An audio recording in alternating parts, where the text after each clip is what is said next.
Bam! Over my damn wallet, a butterfly flew out. The hell? Ridiculous. Yo, what the hell you dream of? Fast trips, expensive trips. Don't gotta pay bills, gotta get that bag quick. Tired of having nothing in my pocket. Spending money on stupid shit, gotta stop it. Yo, what the hell you dream of? Fast trips, expensive trips. Don't gotta pay bills, gotta get that bag quick. What? Tired of having nothing in my pocket. Spending money on stupid shit, I gotta stop it. Woke up broke as fuck, thinking about the money bags. Wanna get the fast money on the daily task. Nothing in the fridge, so I'm thinking about the money heist. You get left, cause my pockets ain't looking right. Looking in my fridge, baking soda and a broke light. Just hold tight, the plan will move right. Got that cable applied on rich neighbors. Might as well pray to Yahweh to save you. Rubbing on my belly, I'm hungry and ready. Fast with that cash like Michael Andretti. No matter what, I chase those bucks. My car don't got money, credit smudge. Jobs always bother me, gotta win the lottery. When I leave the country, please don't bother me. Hog tie my prize in the archives. Been in poverty for a long time. Yo, what the hell you dream of? Fast trips, expensive trips. Don't gotta pay bills, gotta get that bag quick. Tired of having nothing in my pocket. Spending money on stupid shit, gotta stop it. Yo, what the hell you dream of? Fast trips, expensive trips. Don't gotta pay bills, gotta get that bag quick. Whoop. Tired of having nothing in my pocket. Spending money on stupid shit, I gotta stop it. Dollar per word, my learning curve. Fuck off, you lame birds, my trap is absurd. Pocket watcher got you plotting on the opposition. The only thing holding you back is prison. Getting fired from job, time is running out. Gotta pay the light bill, Con Ed bugging out. It's imperative, that's how I gotta live. I'm broke, don't even ask for a cig. Gotta borrow money to pay what I owe. Hurricane Sandy gave us a blow. After that, COVID swallowed the world whole. Couldn't go nowhere, stay in your home. Every day I paper chase, you know what I ate. For breakfast, success on my dinner plate. Delicious. When I gotta raise, here comes inflation. Fucking hate it, I'm losing my patience.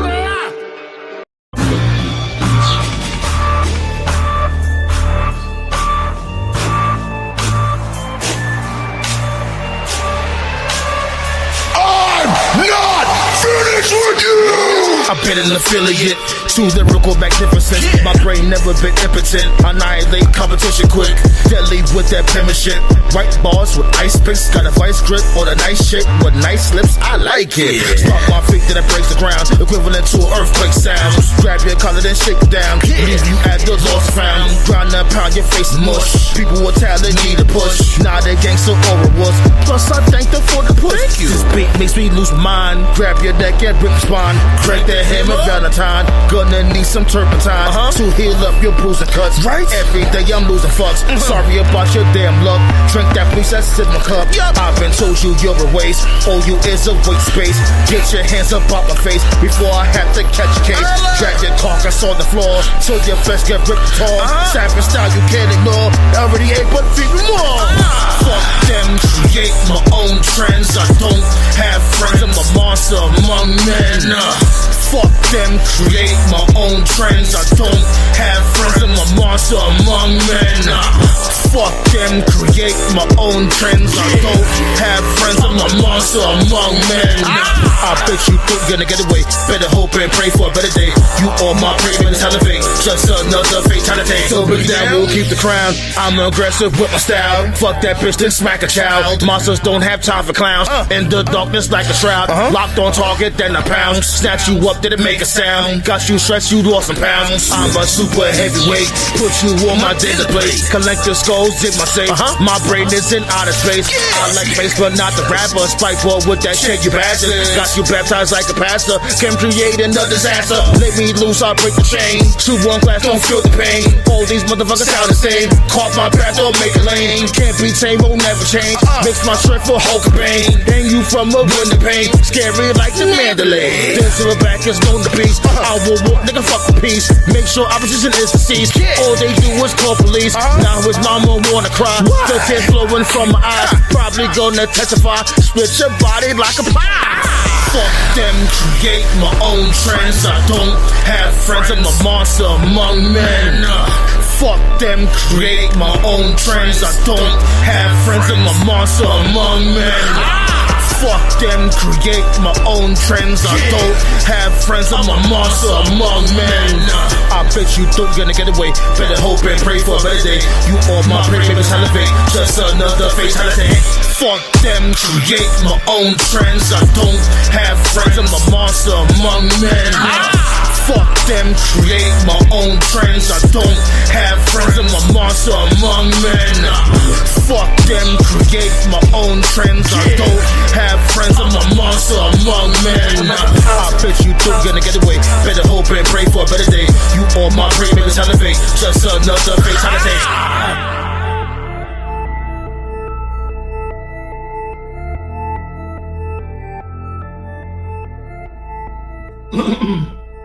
Hey, yo, baby, what to do though? Yeah, buddy. Chill with all that. Go and tell them we all live. Oh yeah, live, we live, live. Go and tell them we all live. Woo! The motherfucking singing is immaculate up in this motherfucker. I'm back. What happened with it, huh? Feeling 100%. You know what I'm saying? For those out there that don't know, you know, me and your boy had the flu. Feeling crazy out here, B. I'm not even going to hold you. Episode 323, B. We told the old-fashioned rats to let y'all know what's happening. But, yeah, I just wanted to talk about, so I had caught that 2 Saturdays ago. And I was like, you know, I'm gonna be all right. You know, because the Saturday I felt like I was coming down with something, but I thought it was gonna be like a light little cold. So I'm like, I'll be all right. I'll just, you know, take a little bit of meds. Not even meds. I was first I had Halls and drunk some tea, whatever the case may be. And I figured, you know, I'll be good. The following day, I woke up, I was like, ugh. I was going through it. And I'm thinking like, maybe this, you know, I'll shake this off. Still think I'm gonna shake this shit off. Monday hit. I'm like, oh hell no. It hit me even harder, pause. I'm like, I couldn't even get out of bed. No cap. It was times I couldn't even really watch the TV like that because after a while the screen would be too bright. It sucked. Oh man, it sucked. But what's going on, GBI? We the ones that they most definitely the bums. My dude Blaze in the building. All right, early. Appreciate you, B. Yeah, B. You know what I'm saying? Yeah, that that was a good analysis that you did on your video earlier today, B. How you compare what Steve Blackman did to this dude Jason Statham. That was chef's kiss. That was actually pretty good. Real creative. Wrestling is real, y'all. The hell, that's what Blaze said. So playing around, my dude Blaze know what he's talking about. But yeah, getting back to me on my deathbed and shit. So yeah, B, I was just in bed. My lady, you know, she was getting all types of meds, all types of different teas and halls and man. She was getting this soup from this Mexican spot. And the soup was actually really good too. It was like first it was a chicken noodle, and they had like this beef, soup. The beef soup is better than chicken. I ain't gonna hold you. And I wasn't trying to hear that shit. I'm fucking starving. I ain't gonna lie. It felt like I lost like 3 pounds doing that shit. It wasn't like I was throwing up, anything like that. I was just real weak. And then like around my eyes and my nose, it's like you felt a lot of pressure. You know what I'm saying? I was going through it. And then it'd be times like if I'm laid out, like, so like I couldn't even, say like if I'm not even trying to stay, I'm just laying down, just trying to, catch myself. I would have difficulty breathing. Sometimes I'd be like, sometimes I feel like I was like, I can't even catch my breath because there was so much phlegm in my system. There's still a little bit now, but for the most part, I feel much better. I definitely do. And appreciate y'all trying to tell me home remedies and all that. You know what I'm saying? My dude King Leo saying cran grape and other people talking about hot seltzer water and all types of other shit. You know what I'm saying? One person told me, "Hey, you gotta pray to take it away." You know that. Speaking of that, how many hours we got left until the rapture? Be because like we got to like 12 o'clock maybe.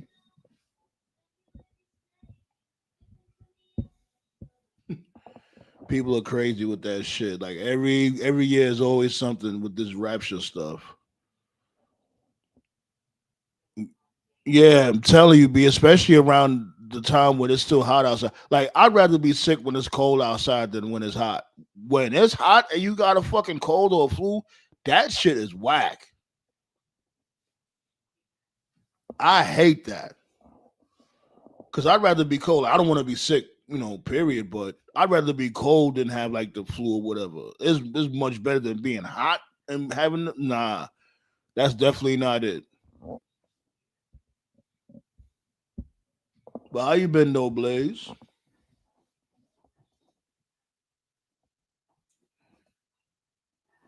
What Raw and AEW got going on? I haven't really like been watching like full shows like that. I've just been doing a little catching up with highlights. And as you can see, WWE they getting cooked out here. People saying Triple H constantly dropping the ball and WrestlePalooza. My thing is that are we really gonna be surprised? They threw the pay per view or the PLE together just like out of nowhere. And the only reason why they did that, we all know, is to try to cock block AEW. For what? Who knows? Y'all should have just stuck to the plan and be like, yo, in January, because remember they said in January they was coming through with they was gonna go to ESPN. But from what I was told, ESPN, they had raised up their subscription price, and when they did it, WWE couldn't wait. It's like they were salivating.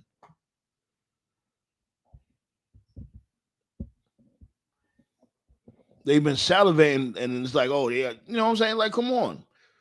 But the pay per view, the PLE was just put together out of just like that, and that's why there was no heat to anything. There's no stories. The only let's really be real. The only reason why people wanted to watch that show is to see AJ Lee come back. You know, and then I'm hearing that this dude Cody Rhodes had pitched the idea for him to lose the belt to Drew McIntyre, like have Randy turn on this dude, and I don't think Randy Orton should have to turn for him to. It's I think like if anything, I think Drew McIntyre should have just won clean because he definitely deserves it, and Cody could have still chased. It don't have to be like, oh, Drew McIntyre got to cheat or somebody got to come and interfere for him to win. No, like why you got to win cheap? Drew McIntyre deserves to win clean. Like some having my dude look like he, you know what I'm saying? He should not be booked as a jobber. But they try to give the idea to Triple H, and of course you see what happened. He wanted to do what he wanted to do, and it's like, my dude, why? Other than the match between him and Seth Rollins in Saudi Arabia. But he said, I've been seeing videos about the rapture, but I did not know what people were talking about. It was this I think he was this African pastor. I think he was African. He was saying that shit. Saying like I guess God told him in a dream that he was about to pull up. And I'm like, yo, they fall for this shit all the time. You know how many times motherfuckers have predicted the rapture, the end of the world, those are the bogus shit. This ain't just been happening. They've been predicting this shit. I remember like shit. Since when? 89? All the years I've been on this earth, like what, 80, like since like 89, it was always something. What's good, Black Star? How you been?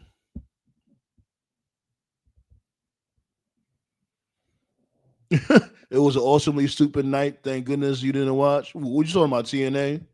Not TNA. NXT. But yeah, going back to WrestlePalooza, the name alone, WrestlePalooza.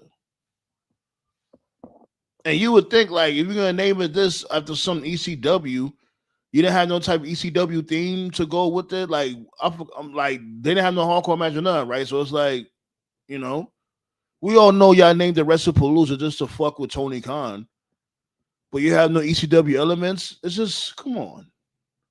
It was just corny from Jump Street.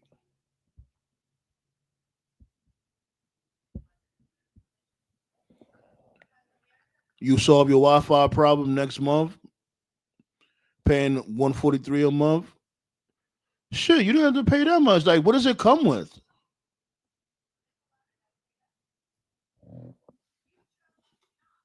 Shit, that shit better come with some fucking some free streaming services. Well, we definitely miss you up here, B. You already know that. Like, I've been told you always welcome here. I just that fucking shit was just driving me crazy with you glitching up, and it don't only be you. I'll tell the people too if they start bumming out on here. I'll let them know. Look, try to make some adjustments.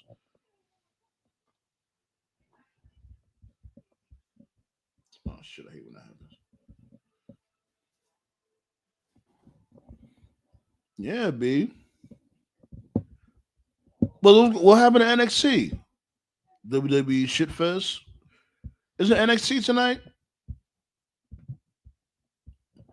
WWE giving Bo Dallas, Karrion Cross talking points. Jay and Jimmy storyline. They prepping Dom for a solo run. I'm over the storyline with Oscar, Io, and Kaidi. Yeah, that is just so weird. That storyline with Damage Control and Rhea Ripley and them. So I seen that turned on. She finally turned on Io Sky. I don't know. I didn't watch it. Like when I watched what I watched from Raw, it was I think it was two matches. Yeah, it was the match with Roxanne and Roxanne Perez and Bailey. I seen that match, pretty decent match. People were saying like, "Oh, this Bailey, she just get whack." I'm like, "Yo, damn, she barely did anything. Let her, let it marinate a little bit. Like sometimes fans can be so impatient. Like, chill. Let's see what she goes with this. I think it's something interesting. She only been doing it for like what a couple of weeks. Like, let's not be so impatient. Let's just see where this goes. Yeah, I get it. It's going to lead to another match between her and Lara Valkyria. But hey, what can you do? And the match between what's his name again? This dude, Big Head, pause, and Rusev. My thing with that is like, why Rusev had to struggle against this dude? Rusev should have snapped him like a twig in less than a minute. Not even that long. This is what I be talking about with Triple H. It's like, yo, my dude, not every match got to be competitive. That's that dumb shit that Tony Khan be doing at times. Every single match doesn't have to be a competitive match. It's just annoying. It's all right to have some squash match, especially when it comes to this dude Rusev. He's supposed to be on a hunt, a title hunt against Dom. If you struggling against this dude JD McDonough, you ain't fucking with Dom. Let's really be fucking real. Undo Dom, double champion over here. Oh, nice. I was about to say, like, you paying that much just for the connection? That's bogus. But hell yeah, B, enjoy that.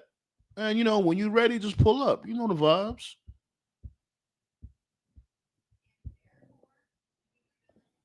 Yeah. But yeah, then after all that, first of all, the commercials was driving me crazy. I'm like, geez, Louise, like literally every 5 minutes it was a commercial. Every 5 minutes, my dude. That really takes a lot of momentum out the show. And it would be like one maybe two. Because I remember from before they was doing that when I first started watching it like that on when it was on Netflix when Raw was on Netflix, it would be like maybe one commercial I think if I remember. They didn't really OD with it like that. Now it's like every 5 minutes it's like four commercials, sometimes five. Like yo, what the fuck? My dude Jay Millie, what's going on? Appreciate everybody hitting the thumbs up too. But let me drop that link real quick. Drop that link. You know, the comrades gonna eventually want to pull up and all that.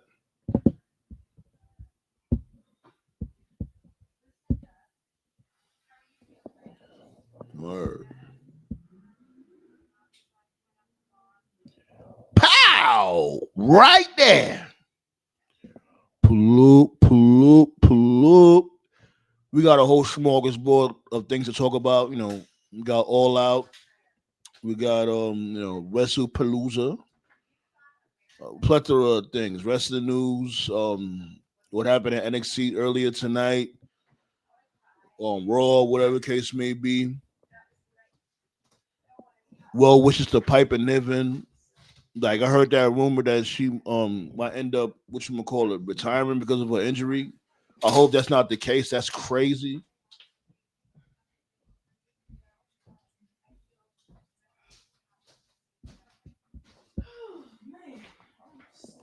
Yeah, supposedly TNA versus NXT is about to go down next month. Is that War? That's not War Games. I figured they'd wait for War Games. They're not gonna wait for War Games. They can't wait two more months. I mean, an extra month, I should say.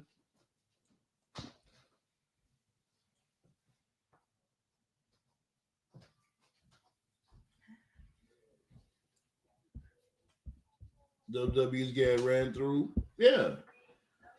Yeah, WWE, you already know they always jump from lap to lap when it comes to money. They have no integrity. WWE it's a pack. Put them in the fucking pack. They done devalue the product so fucking much. And there's some people out there saying, like, oh, you gotta understand, it's not only Triple H, it's TKO.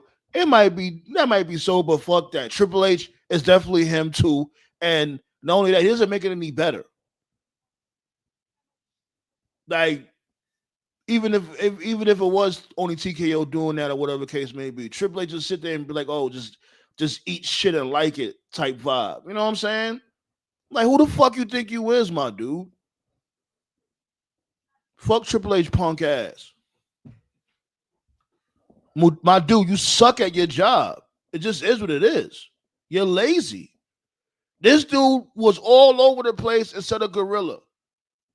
That one time he had that vacation, I'm like, you know what? You know, it is what it is. You know, maybe he needs some time off. The product does suck. I get it. Maybe he needs some time off to reevaluate things, get his mind right. You know what I'm saying? That's what I'm thinking he was. That's what I'm thinking he's gonna do. Like maybe he needs to fall back for a little while, take his mind off things, chill with the fam. You know, have some pina coladas on the beach with his wife and all that. You know, all that fly type shit. This dude came back and he's even worse. And only that, he left again and again and again, going to kill Tony, going to Pat McAfee, going here, going. This dude's everywhere else but Gorilla. Like, yo, my dude, if this is what you're gonna do, hand the pen over to somebody else. It's really that simple. Why are you doing that? You want to be the chief content creator and the spokesperson and the marketer and the interviewee. What like what? That dude's like LA Knight or something like that. Go out there and talk his ish. Why you don't do that? Why do you have to be in every single shot? You see Triple H. It's pathetic. It's very pathetic. Yeah, they getting that damn choo-choo. All types of bukkake and all that on WWE headquarters. Keyword head. WWE is a joke. They do anything for $1. That's the main thing people are mad about when it comes to Saudimania. Because we all know these dudes are like, when it comes to casuals, they're like the epitome of casuals. These dudes want The Rock to come back and have a match. It's one thing if you want Rock to come through and cut a promo. They want him in the ring. We've seen how he was in WrestleMania 40. So you want him to What? They are so out of touch. I heard they even reach out to Shawn Michaels. Shawn Michaels was like, my dude, you see how I'm walking? Are you crazy? This dude, Shawn Michaels, look like he's in mid-butterfly when he walks.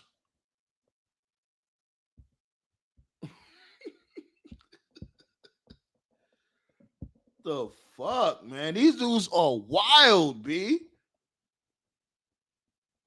And it's going to be hard for these dudes to resist because they dropping big-ass bags. Rumors we getting triple tag team match. Oh, excuse me. Sorry about that.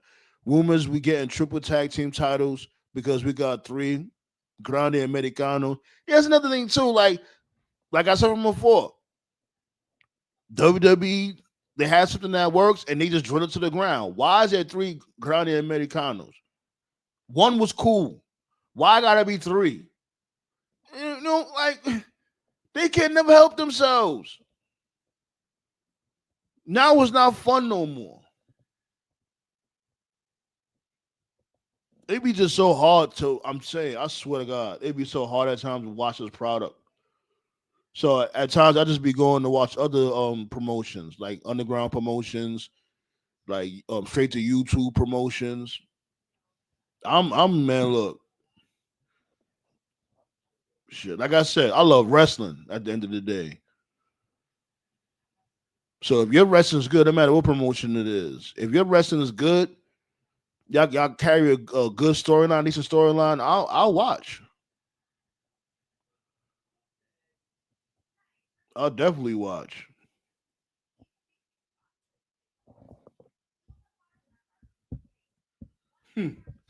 Might as well, right? Might as fucking well. This is crazy. Shots go out to these dudes on Age of Wrestling. He had 99 valid reasons why WWE is dying. Let's take a listen to this real quick. Let's take a quick little gander.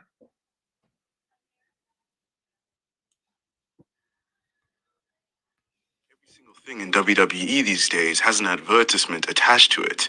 The ring mat used to be sacred, but now there's like 50 ads plastered onto it. It's become so absurd that they have started to put ads on tables and ladders and other weapons. Everything is sponsored by something, and it feels like we're just watching one long advertisement. 2. It used to be. Oh God, you know that's definitely AI. Advertisements, advertisements, you geek. But yeah, it's only a matter of time for the wrestlers have the all different types of ads on their clothing because that's definitely a TKO idea. That I don't think that's Triple H doing. That's definitely a TKO idea because they wanted to be like how UFC is. And I remember CM Punk wanted to do something like that from before. Actually, I think he had said this on this dude Cole Cabana's podcast a long time ago. Remember when they had fired him, whatever, he did that podcast afterwards. I think he had said something similar to that he wanted to come out doing that. And the WWE, they turned that down and let Brock do it.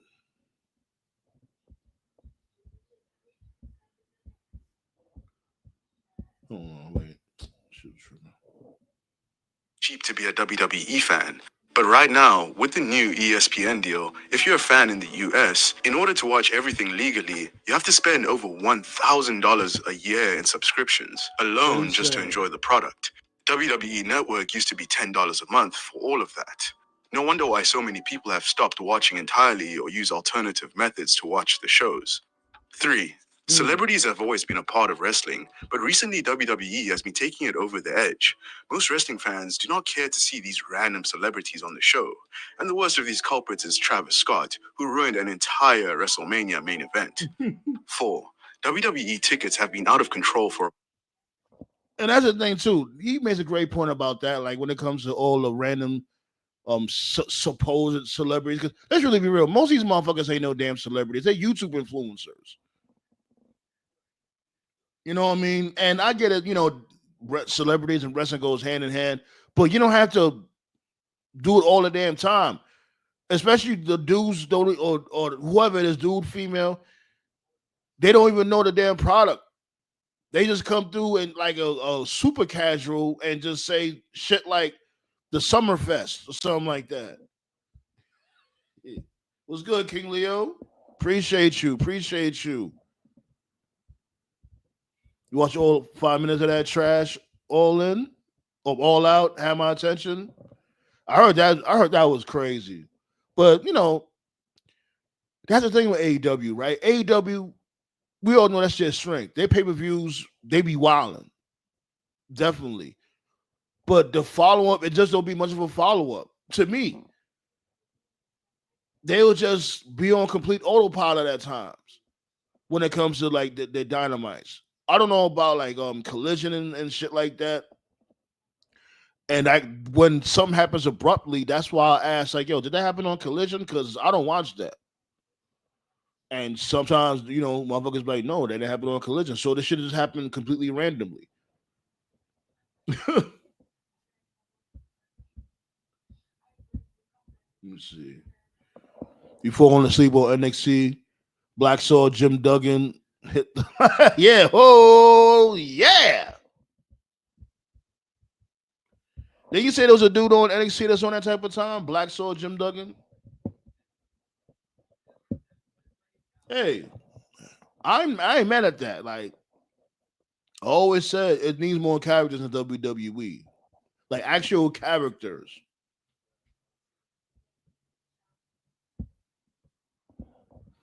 Like, we still know what the hell Judgment Day is. Judgment Day, first it was a gothic group, then it was gang members, now they're just there. We don't know what the hell Judgment Day is now. AKA Cringement Day. Darby Allin sent world records set. Darby is only thing I don't like about Darby is like, had the dude win some damn matches. You know what I'm saying? I'm trying to get behind Darby, pause. I really am. I think this dude, he's very entertaining. But him always losing matches, and it's like, come on, my dude. And it's like you putting your body on the line, you doing all this crazy shit just to lose. It makes you look like a fucking bum. Shit. Like Cactus Jack was based on the same type of time. Only thing different with Cactus Jack is that or Mankind, whatever, he was a hell of a promo. That's what really got him over. He could talk.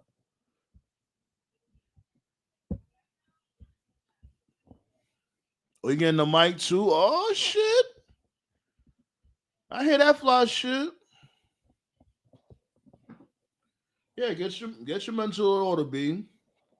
Oh yeah. Oh, everybody get y'all mental in order, B. You know what I'm saying? Like, y'all got any issues when it comes to thoughts in y'all mind? Make sure y'all, if it's that severe, talk to somebody professional, B.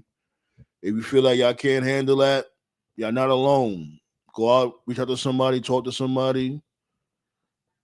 And yeah, man, mental health is always important. Well, yes, it's supposed to be Fall Brawl, their version of Survivor Series. Okay. Wait, so NXT got Fall Brawl? So they split it?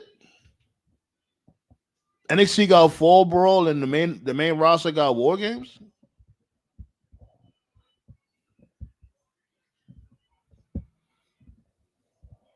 Pray for Drew. Wait, hold on, wait. Oh, by the way, pray for Drew. That is Maya Lesnar's Brock daughter day. His NFL career ended was the day he got with what? Oh, by the way, pray for Drew. That is Maya Lesnar, Brock's daughter. day his NFL career ended was the day he got with Maya. Oh, Drew McIntyre? What you talking about? Tony Khan literally gets heat for doing that, but Paul gets credit. Yeah. My thing is, like I said with GK, he's stubborn. That's one thing, and I get it. You know, most promoters are stubborn. And the other thing is that he don't be having like his strength is just the matches. Same thing with Triple H. Like we get it. Y'all could put on a good match. But me personally, I don't know about everybody else because, well, you know what I'm saying? Like with Toph or whatever, Toph, he said he don't really care much for stories. He likes the action. He likes, you know what I'm saying, the matches for the most part. He don't care. He really don't care much for stories and shit. If I remember him saying that. Me, I want fucking stories too. I want both. I want a good match, but I want a better story. Because back in the day when we had really good stories, the match was just the icing on the cake. The match didn't even have to be that good.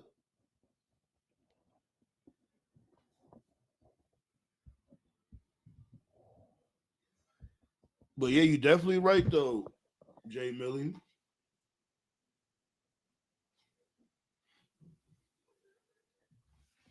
WWE needs to hire Subway Mania and let them wrestle at Subway Mania. They would dress up as old wrestlers. A couple of wrestlers have been there already. They had the Hardy Boys went over there.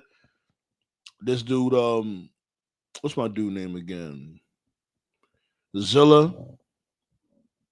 Zilla was over there. This good, Tyler. Red Kingdom. My prediction is that TNA Wrestling is going to get TV deals with the CW Sports. Soon, I think TNA announced that TV deal. Yeah, that's what they this dude is trying to buy them, as a matter of fact. Damn, I forgot the dude name. But yep. And I'm telling you, that dude Vince McMahon somewhere lurking. I remember my lady was saying something like, yo, don't be surprised if this dude Vince end up swooping in and buying TNA. Like be like a silent partner or something like that.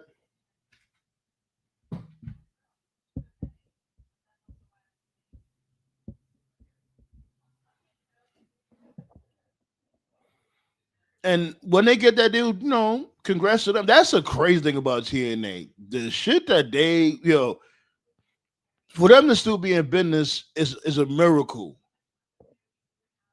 It really is. But let's get back to this shit right here with the 99 back. We're not gonna do all 99, but let's just, continue on. A while, and it seems like they are just getting more expensive. For WrestleMania 42 tickets, front row seats will cost up to $70,000. Seems like watching wrestling now is Yo, is that true? 70 racks for front row seats at a Mania? If it's 70 racks, I don't know if that's true or not. But if it's that way in America, hold up, let me bring that back. That don't make no damn sense. And that's what I'm saying. Like, y'all trying to price people out. For what? Why alienate the lifeblood of the product, which is us? The everyday working man. You trying to appeal to these dudes that, you know what I'm saying, that are rich. Most of them are casuals. They don't really give a fuck about no wrestling. Like they just want to go there. They probably don't even want to watch the match. They just want to go there and take a couple of pics, go do some reels, and just show off for Instagram type shit. They're not really jacking no damn wrestling like that. Like when it comes to like with us, like we don't want to go there. We know what's going on. We know what storylines is popping like that. And we're gonna want to see the match, a legitimate match. You're gonna want to see good outcomes. You know what I'm saying? They don't know what the hell's going on. They're gonna be asking for, oh, where's The Rock? Or where's Stone Cold? Just like the Saudi motherfuckers. They want The Rock to come back. They want Stone Cold to come back. They want Shawn Michaels, Bum the Taker. Like, yo, these dudes are pushing 50 to past their 50s. Like, yo. And that's on WWE. WWE and John Cena. That's why I hate when people keep saying he's the fucking greatest of all time. No, the fuck he's not. He buried so many fucking people. That's why the company is in the shape it's in right now.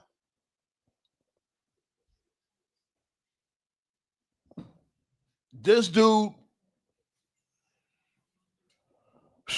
like, it's been like he been burying people for like 15 years. Like, it's just so crazy how people just forget. Now, does he deserve to be in the Hall of Fame? Sure. I can't sit there and say one day John Cena can't go in the Hall of Fame. Hell yeah. Well, all that greatest of all time shit missed me with that, man. I think it's not that serious. They pushed him to the forefront while everybody else got left to the wayside. For nothing. Ryback could have beat him for the belt. Had like what? A 1 month title reign. That wouldn't have hurt nobody. Mark Henry could have beat him. Had a 1 month title reign. That wouldn't have hurt nobody. What's good, TKO? Yo, what's happening? Yaramin. Yaramin. Where that do that, B? I don't know. I have no idea where he is, though. And I've been asking that forever. Like last time we saw him, he's working dark matches. I'm like, Jesus. Dark matches? Apparently he's been working dark matches now. Like, what the fuck are we doing here? What? Oh my god! Like he needs seasoning. Like the dude, like how you get from being a United States champion to now you're doing dark matches? Isn't it supposed to be the other way around? You would think. Oh man! Wow. I mean, one person was saying that they basically that he's in trouble or whatever. I'm like, in trouble for what? Exactly.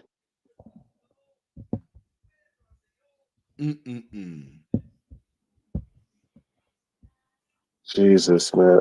I don't. It's sad because it's like this dude Triple H, like, yo, you cooling them off. And you know why he's probably doing this shit now? Because it's like, where else Jacob could go? Let's really be real. What you gonna do? You gonna have him beef with Sami Zayn or whatever? Or he can't beef with Sami Zayn because Sami Zayn's gonna have to beat this dude Jacob Fatu, and he can't go up against Cody because you're not trying to have Cody beat Jacob Fatu. So it's like, where else does he go? Man, I don't know, man. It's the booking. It is. I'm like, and now it looks like Tonga Loa is just teaming with Solo now because I don't know where the other two went. They quit. It was like, yo, they like, yo, fuck this shit. Like, I'm tired of being a bum. We following a bum. We're bums. Let's get up out of here, man. Like, we just embarrassing ourselves. I don't know what's going on. It looks depressing. Like, I see that vignette. I'm like, yo, this looks so sad, Solo. Like, my dude, you like on an 80 match losing streak. Yeah. And now the only guy you got left to push is Tonga Loa. The worst one out of everybody. Tama Tonga, stay far away, B. Say far away, Tama Tonga. Like go to Raw. You better off going to Raw. A fresh start. And I got so many questions, man. I don't know where Jacob is. I don't know what. I don't know what. Like I just don't know anymore. I know. Tell me about it. Like WWE, they getting put in a pack. And even Everybody more, tired of their bullshit. and even more crazy, if ESPN is going to keep doing a grade system for them, they really going to be in trouble. I love it. They needed that shit, and they was being generous. A C? Yeah, And okay. they gave him a C strictly off the EO Stephanie match. Let that sink in. The match with the least amount of buildup is the reason for your average grade level. And it's like because all other matches we done seen them already, except for the AJ and Punk, AJ Lee, Punk, and Seth Rollins and Becky match. But that match would have been much better if it was shorter. Like, yeah, these motherfuckers fight for like what, a half hour? I mean, this match does not have to be that long. But that's what Triple H does. Everything got to be super competitive and outdrawn. No, that formula does not work on every single match. You It's going there, still Tyler? You gonna go there to that Halloween Havoc? If you can, go and have some fun. yeah. Yeah, Toph. We spoke to Toph. Toph, he's hanging in there. He said his love to all of y'all. He said appreciate all that, and just keep well wishes in his corner, man. That's the guy Toph.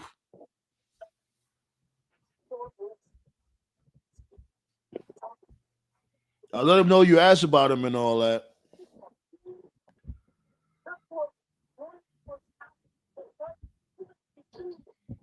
It's still, like I said, dude. I just don't understand no more. If ESPN's gonna keep doing these grades, then It's needed. even They need a kick in the nuts. I'm glad they're doing that shit. Let Stephen A. Smith rip these shows to shreds too. oh god, Wake that he needs they need to wake Paul Levesque up. He needs to wake the fuck up. Like my dude, stop going to these other podcasts and boring ass comedy shows. Go in the studio and lock in. if he Like, it's the fuck. WrestlePalooza, man. See a card that had John Cena, Brock Lesnar, CM Punk, and AJ Lee, and Star studded. it wasn't like they had amateurs on the card that night. It was star studded. Yeah, You got AJ Lee coming back. You got a somewhat of a fresh match between Cody and Mac and Savage. The you the got crowd was over it with that match. They didn't even like it was like they just wanted to see if Drew was gonna win or not. They didn't even care about the match per se. crazy thing is Drew was supposed to win and they changed their mind Yeah. last minute. But I get why they did that because because of Saudi Arabia with the whole what's that shit again? The crown jewel ring. And it's like that's a bullshit there's a thing that we were talking about years ago with these Saudi Arabia trips. It throws monkey wrenches in plans. Cause now you gotta sit there and you gotta play by their bullshit. And when it comes to them, it don't really mean anything. When they come back to the States, all that shit doesn't mean nothing. They don't come back with a belt, nothing. Now they only got a fucking ring now. And was he even wearing that ring from before? I don't think so. I think He just started wearing the ring now. I think Cody only wore the ring for like a month and then he stopped. Yeah. Then he just put it back on. Like, oh yeah, I forgot. I'm the Crown Jewel champ. The fuck? Right. He forgot. Nice looking ring and all, but it means nothing. Exactly.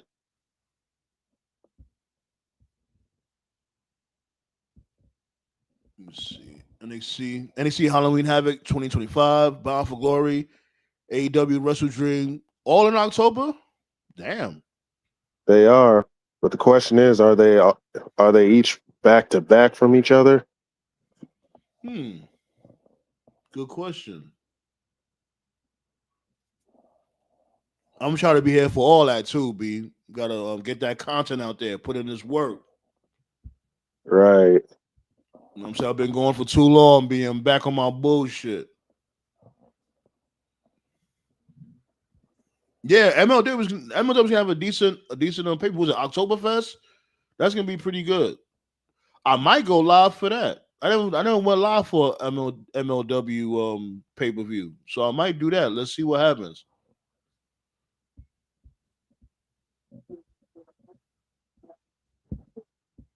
They do. Charlie needs to be in the Hall of Fame. I second that. Hell yeah.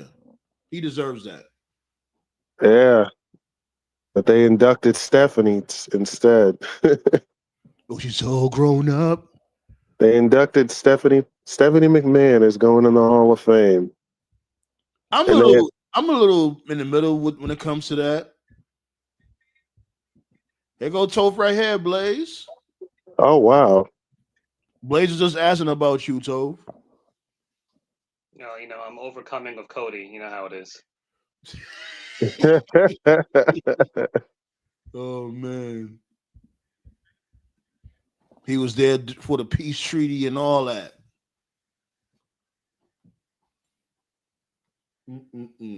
Crash isn't in the Hall of Fame? I thought he was. He is? I don't think he is. Oh, okay. He should be. There's a lot of people. There's a lot of people that should be in the Hall of Fame that are not. So you just now noticed that, Blaze? Yeah, B. Where the fuck is Jacob? Well, according to TKO, he's doing dark matches now. He's on main event. How the fuck you got Jacob Fatu on main event? That shit is wild. Yeah. Get him over. Yeah. What the hell? I don't know why Jacob's there. That dude been demoted for some reason. Something's gonna come out. If he did something really crazy, something's gonna come up. If he did something, it would have been mentioned by now. Because you're right. He ain't been shown since SummerSlam. So like, he didn't do anything, man. It's just the usual stuff. We're gonna cool you off, rebuild you from the ground. You know how they do. Come on, y'all know. But he doesn't need it though. He was already over. I was saying that. And what's crazy is they got over. They helped get him over. It's not like people knew who he was, but they helped him get over. So I don't know what the issue is. I think the issue is they probably don't have nowhere to put him. That's the only thing I could think of. Because who is he gonna go up against? Like, is he gonna go up against Sammy, or is he gonna go up against Cody? And it's like he can't afford to lose by either one of them. You know, both of them, they're not losing right now, Cody or Sammy. That's the only thing I could think of. I think it's stupid that Solo took the title off of him. And he's just cool, Sammy beating Solo. Like, yeah, we good. Like, this dude just took your shit. Like, what are we talking? I mean, Sammy didn't do nothing to Jacob, so ain't no reason for them to have beef. But Solo being champion was just random as all hell. It's like they did him a favor because he always did the job. So it's like, you know what? You give you this fucking belt. Now get the fuck away from me. You bother me. It didn't matter. He still did. He did the job even with the belt. So like, that's a weird part. It's like what? And it's like, yo, my dude, you don't have to be this generous. Push back a little bit. So creative. Like, look, how you have me leading the stable if I'm always looking at the lights? Leaders not supposed to lose all the damn time. How can I look strong for my crew if I'm a bum?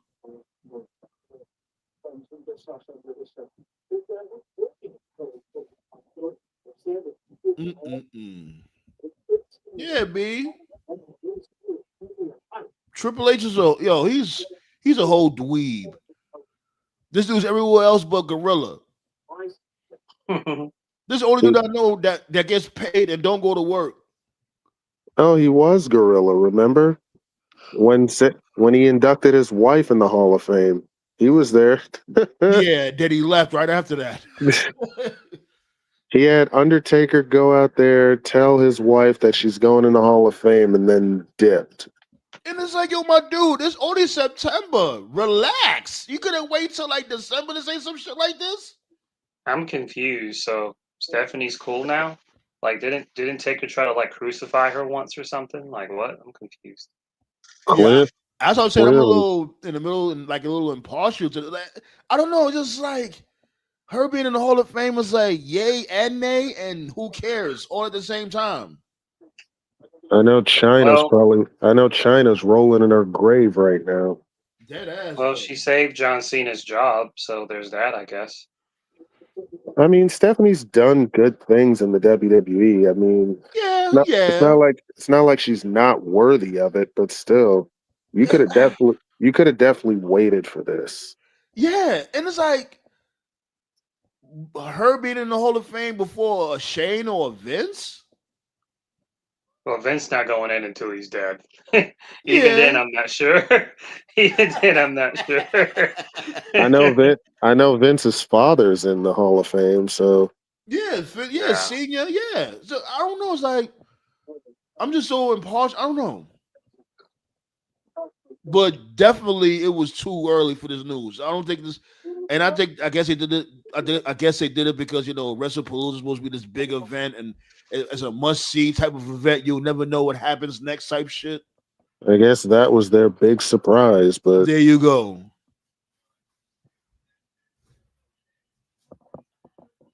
And in that sense, I guess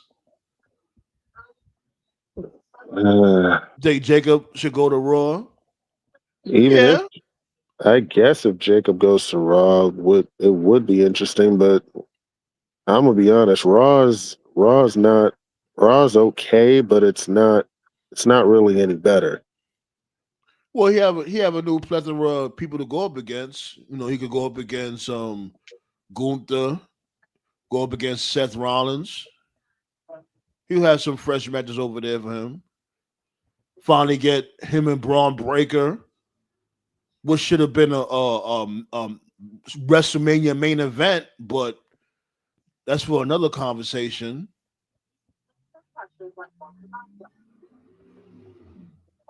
Oh man, You said I think ESPN work for people they don't know about. No, they don't. they don't know anything about this They've current already been wrestling. through this before, man. They went through this with Fox. They don't care, Fox, man. All they They care keep about do. is Yeah, word. yeah, Fox knew less than ESPN, so like, it's yeah. crazy. It's All like they y'all don't do y'all homework on these people. Yeah, all they care about is who can they get in bed with that's going to give them more money, and that's all well and good. But it's like, they get in bed with them, and then they realize they don't really fuck with them like that. So, like, if Fox didn't care about them, ESPN is not going to give a fuck. So, Because they be promising these big names like Dewey and yeah, Stone Cold and stuff like that. Not knowing these dudes is like 55, 60 years old. Gold that's Bum and what all of them. Like, fuck, that's why that's Gold why I Bum was is gonna be at. Don't be surprised if Gold Bum don't end up at Mania next year. I mean 2 years from now. that's why I was laughing my ass off when ESPN was like, "Yo, man, this shit's mid." Right, yes. even like the bootlickers are like, yeah, y'all, that shit was kind of whack, man. I'm sorry, but I'm laughing at at everybody that says WrestlePalooza was the worst PLE. I'm sorry, but this is what y'all motherfuckers asked for. Like, what the fuck did you expect? And remember, he just pulled WrestlePalooza out of his asshole. Just because All Out is gonna be this day. Okay, so we're It's gonna not just even it's not even that. Like, it's not even the show's fault. It's the fact that like he was everywhere promoting it. He was on Kill Tony. He was on ESPN. He was on his wife's podcast. He was on TMZ. He was on Good Morning America. This dude was everywhere but Gorilla. Like the fuck. exactly Like like my dude. You have all this whole roster of really good talkers. You could have had a LA Knight go here, Bianca Belair go there, stuff like that. That's why you have these people there. Why are you going everywhere? Why must you be on every single fucking camera? And then the death knell was I think his name is Ben Shapiro. I think that's his name. The Ben Shapiro dude. No, I think it's was- Mike Shapiro. Some the dude, the owner, one of the bosses at TKO, right? Yeah. One of the Shapiro. Yeah, I know his last name is Shapiro. It's He was Mark saying Shapiro. I think it's something- Mark Shapiro. Yeah. Mark Shapiro. Thank you. Yeah, the Mark Shapiro guy was saying how he wanted Palooza to be like part of the new Big Four, and I'm like, all right, that's pretty high, like aiming for like a first show. Like he was saying, he wanted to be on the level of a Mania, SummerSlam, a Rumble. Wow. I'm like, all right, bro. Like you Yeah, talking this shit up, right. like it's about to be like. you can't just do that. You can't just be like, okay, that's what I wanted to be. It don't work like that. Even WrestleMania didn't work like that at first. WrestleMania was a big gamble. Yeah, it took years for Mania to be the Mania that we know. You know. Yeah. Like this dude, like these, that's the thing. They kill me with these casuals. They just think like, oh, it's nothing. No. And then y'all motherfuckers, y'all don't have no type of passion. All y'all thinking about is the money. And it's like, yo, like you can't be sitting there and asking us for all this bread with no hot storylines, no hot bitches. Nothing is hot about y'all. Y'all not hot. I don't think they realize, like you just said, I don't think they realize how long it takes for shit to be established. Like, if we're being honest, if you go down the rabbit hole, it took a while for Mania to be a sure thing. Like the first one was a fluke.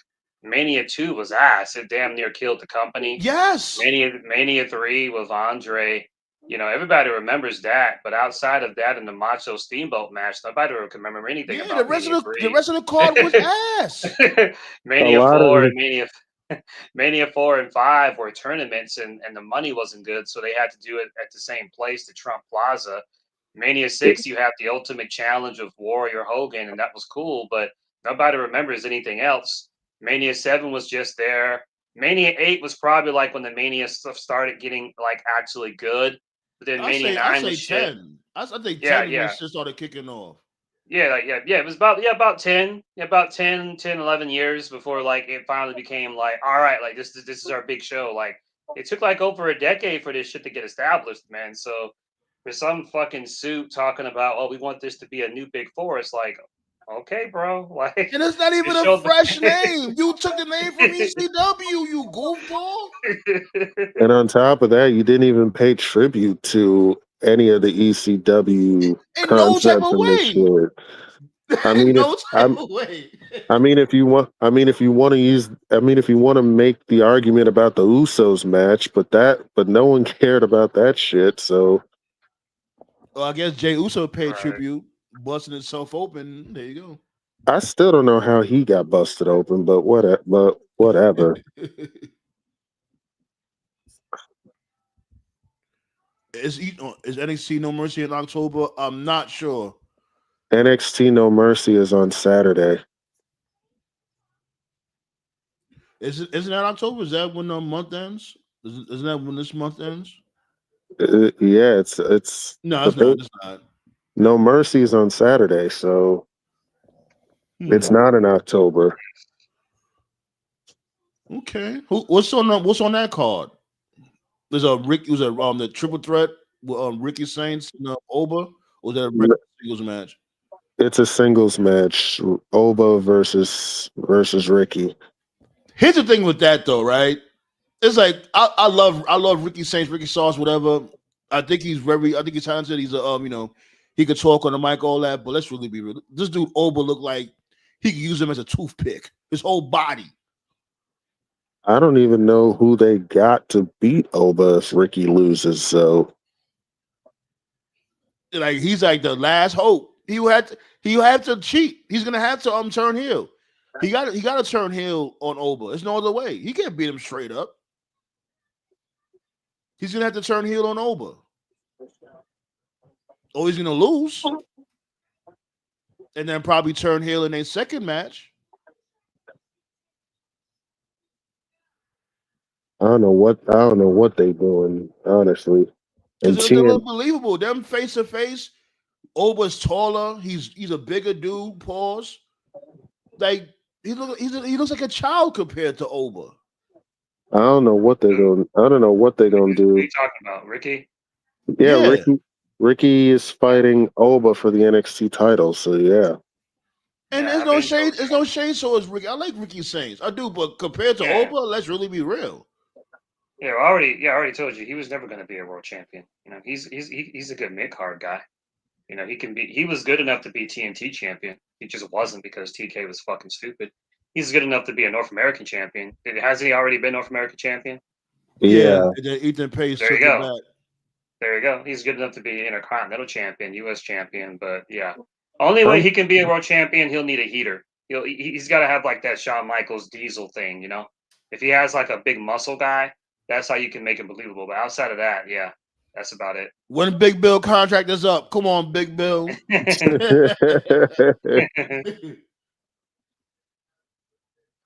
Word. I'm sorry, but I think NXT is going to be his ceiling. I'm sorry. Yeah. Don't They forget though, don't. Tony fumbled. So Yeah, those. You notice those. They say he fumbled. How? Well, They, I would say this though. I was saying that he could have been them not TNT using champion. him not using him. I think it's like, come on, the man just wants to wrestle. Like you could use him. Don't just Yeah. have him just sitting around doing nothing. He but they've been fumbled. He saying fumbled. that. He fumbled in the sense that he could have been TNT champion if Jack Perry can be TNT champion and Daniel Garcia can be TNT champion. Ricky Starks can Well, absolutely yeah, be TNT champion. So he agreed. fumbled in that aspect of it. But other than that, like and again, I like Ricky too. But like you said, he's not going to be a top guy in any American promotion as he currently is. So it is. Yeah, So but they be saying these TK fumble chants for everybody that leaves AEW. So like they said that for everybody, and look, and those chants died down immediately. So Shit, from what I heard, he ain't fumbled this past weekend. I don't know who from the AEW roster that went to WWE. Given how they're being booked now, who can you honestly say with a straight face got fumbled?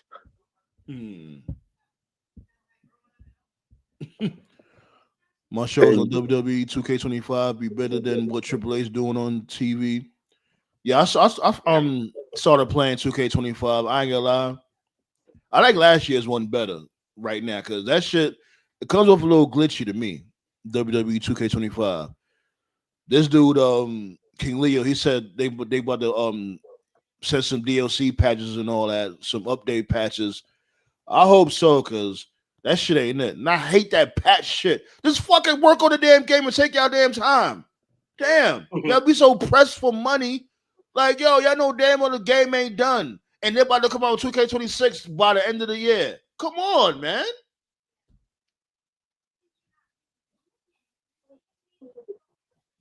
Pissing me the fuck off over here. Like I said, man, you can't name anybody that truly TK fumbled from WWE because look at their booking now.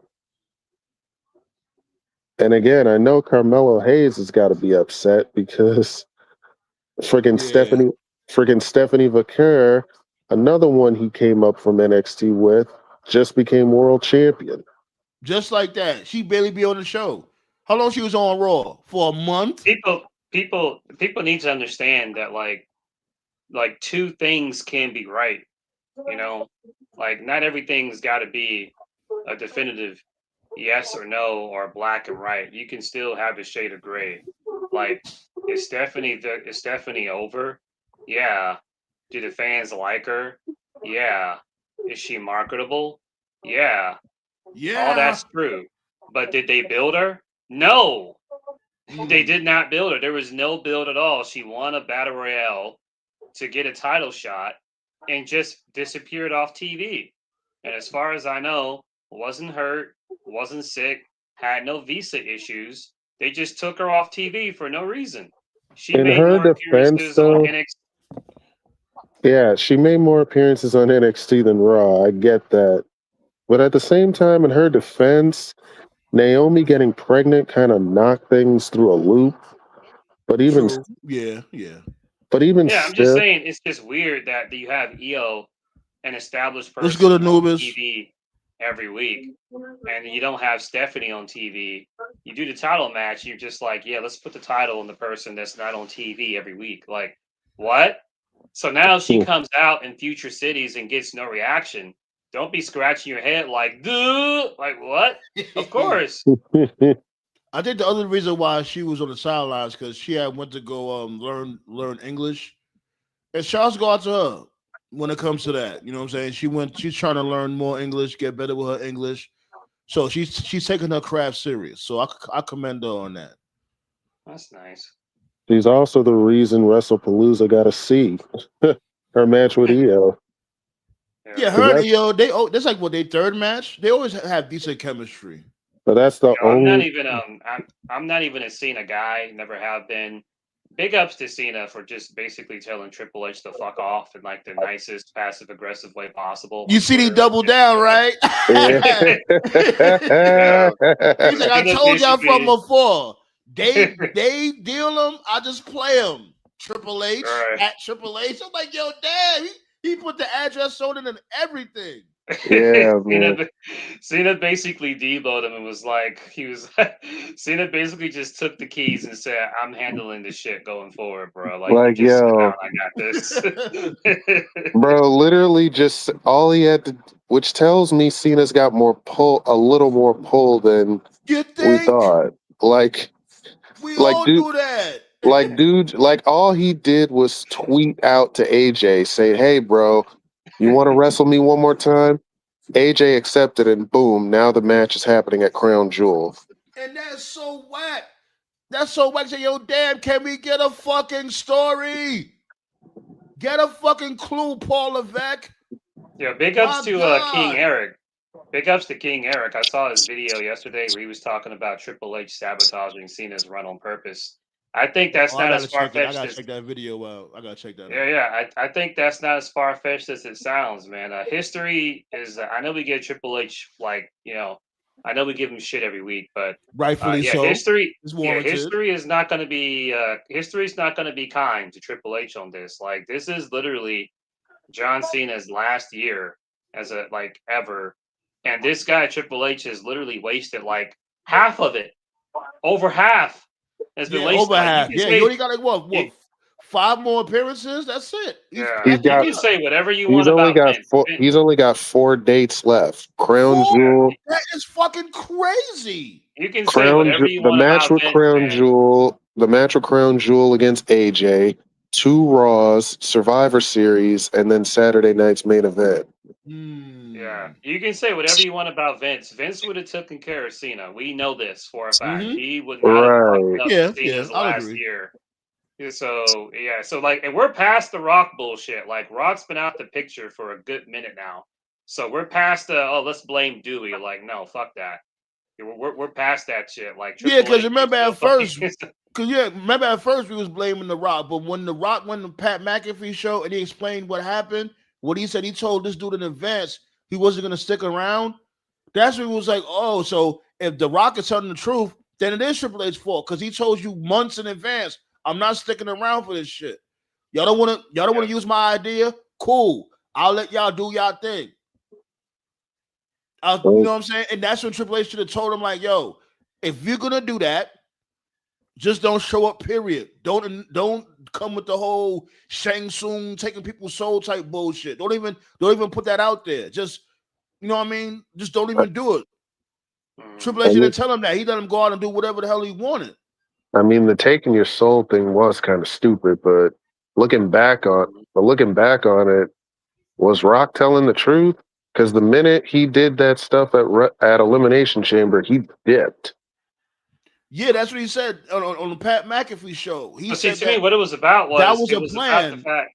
Hold on, give me 1 second. Give me 1 second. You good, so like he told him that's what he was gonna do, and this dude, like, Triple H didn't want to go through with it, so he said in advance. Because remember, they said they came up with the idea in what was it, November? Yeah, I think it was November, and he said he wasn't gonna do it. And instead, this dude Triple H said, like, you know what? We're just gonna take it from here. Don't come through the Elimination Chamber. Don't even initiate all that. Or what was it? Was it January or February? when he started to take your soul storyline? What month was that? It was late January after the Right. after the match with Kevin Owens. So. Okay, there you go. Right. So it's like, yo, that was y'all spoke about the storyline in November. You could have told him in November. Don't even come through in January. That's it. If you're not gonna say and go through the whole story to the end of it, then don't even do it. See, But for now, me, fucking Saudi Arabia is trying to make them do the storyline because I don't know if y'all know they want the Rock to be the triple threat with these motherfuckers. So it's like they want this dude. You know what? I can't. yeah. Gives See, you for me, a migraine, don't it? yeah. See, for me, where the heat started was like, yeah, and I've mentioned it before. Like, yeah, The Rock fucked up. He didn't fully commit to the story and shit. But if you read between the lines on the McAfee shit, he basically threw Trips under the bus because, as like literally, like verbatim, the exact dialogue was, okay, it's March 1st, which was the day of Chamber, right? And Cody was facing Cody was the champion. They were doing Elimination Chamber to see who was going to win. Then they asked Dewey, all right, what do you want to do? And then Dewey was like, let's turn Cody heel. And then Cena was like, that's a bad idea. Cody was like, that's a bad idea. Triple H is like, that's a bad idea. And then Rock's like, okay, well, how about we turn Cena heel? And then Cena's like, I'll do that. Trips is like, hey, that sounds good. Cody's like, okay, that sounds good. But read between the lines, though. This is March 1st. Mania is like in 5 weeks.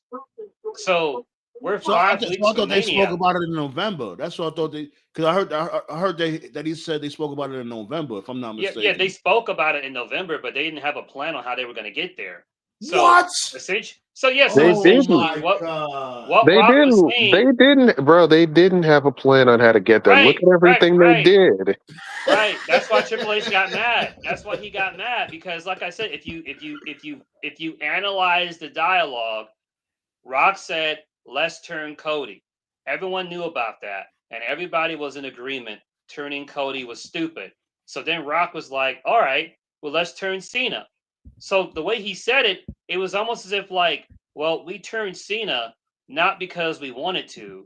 We turned Cena because they had no other fucking plan. It was March 1st, and they had no plan. And they didn't have a plan because Triple H was just on autopilot. Because what happened is that they were building up all this other shit, like, oh, Raw on Netflix. They brought back Saturday Night Main Event. They were doing all these international tours. They were doing all this shit this year. It was too much. They were burning the candles on both ends that they forgot, wait a minute, we got to book this fucking Mania show. And they didn't. They had no plan. And how you forget about that? How you forget about Mania? That's why that's why 41 was so ass because they oh my goodness. And that's plus, why I say what you want we, about Vince. Say what you want about Vince. You know for a fact, as much as we hate Vince, Vince would not have Cena in a top title program at Mania with no fucking plan. You know he would plan for Cena. That's all he ever did. He made sure Cena always had something at everyone else's expense. Even he wouldn't do that. But that's what Triple H did. And that's why he got mad. He got mad at The Rock because Rock was basically throwing him under the bus. He was like, yeah, I fucked shit up. Mm-hmm. Right. So he was like, yeah, I fucked shit up. But like, I only fucked shit up because Trips had no fucking plan. That's why when they did the Hall of Fame speech, Triple H was talking for like 2 hours. And he thanked everybody except Dewey. Not one reference. He didn't mention Rock one time. Not one. Your most iconic rival. Not one fucking mention. Nothing. He fucking no-sold him like he was like fucking Benoit or someone. Like, what? Oh, I mean, he always no-sold The Rock forever, but yeah. Wow. I'm glad WWE 25 was free real quick because there's so many people you got to pay for just to play them. Yeah, I hate that DLC bullshit. Hey, yeah, that's the only way I was getting WWE 2K25 is if it was free. I'm not giving these fucks my damn money. What AAA say? Oh, fuck off. We said, oh, not fuck off, you're a real fan. Damn, that sounds crazy over there in your end, TKO. Probably got another tab open or something. Oh, there you go. What Triple H say though? He said, "Oh, if you don't Just like, shut up and be a fan. just shut up and be a real. Just shut up and just say, yeah, like yo, my dude. Like if we telling you, if we have real gripes that you could point out, how you gonna sit there and say, oh, we're not real because we're online. We're not real. Oh, but when everything is all good." You wanna praise us then. That's when you wanna be like, oh, you get what you wanna, you got it. And he's just so full of shit. Fucking Pinocchio Paul. That's why the pressure is getting to him, and I'm happy it's getting to him. More people Yeah, need me to call too. him out. ESPN, apply more pressure. You know, The next PLE Honest, should be a fucking D. Like if this shit is whack, don't do. Kick him right in the balls what because happened? What there's happened with make it or break it Palooza? type shit when it comes to Triple H. Like, I'm not even trying to be funny. Like, what happened with Palooza? Palooza is like that dude that starts hitting on that chick, and he's just saying all the right things. He's dining her, he's wooing her, and all that. She finally gives him a chance, and then come date time, he just fucking ghost. Like, where were you? Where were you when we need you the most? Like, I think TK made a mistake. I wouldn't have moved the time, especially now that we know how the show turned out. I would have kept it.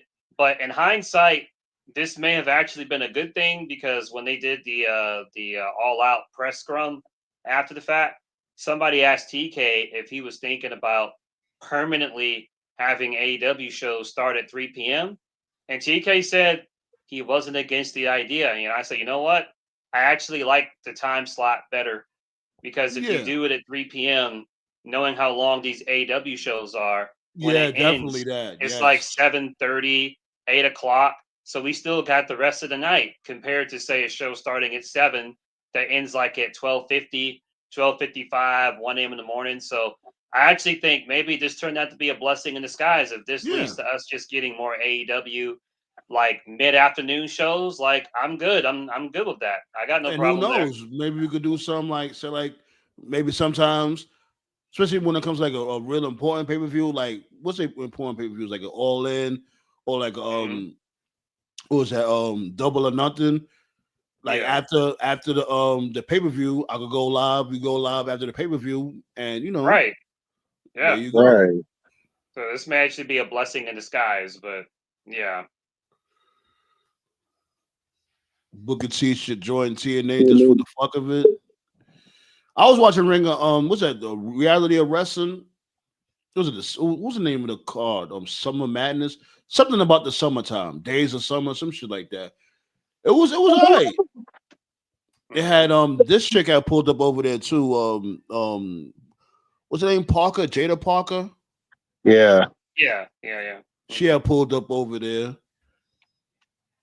and my dude Zilla, he lost the belt. He had lost the belt to my other. Damn, what's my dude name again? Damn. It's a Puerto Rican dude. Well, basically, he cashed in and hit the dude over the head. He caught him with a sneak attack, hit Zilla over the head, and pinned him, and he beat him for the Reality of Wrestling Championship. What's my dude name? Black Star, the Puerto Rican dude that used to be with LAX. Well, not LAX, but Ortiz. yeah, no, cheese, not cheese.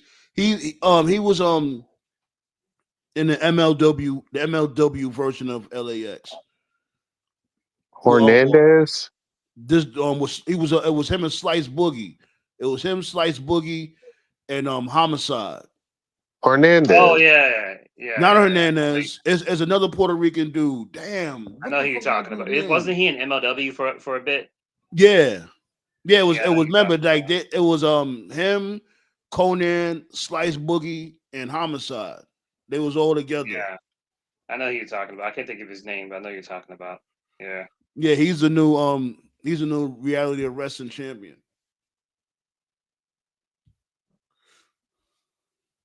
Yeah, that call was a little decent. That call was a little decent. The what was that last weekend? Yeah, that was last weekend. Yeah, it wasn't Hernandez Black Star. I forgot that dude name. Damn.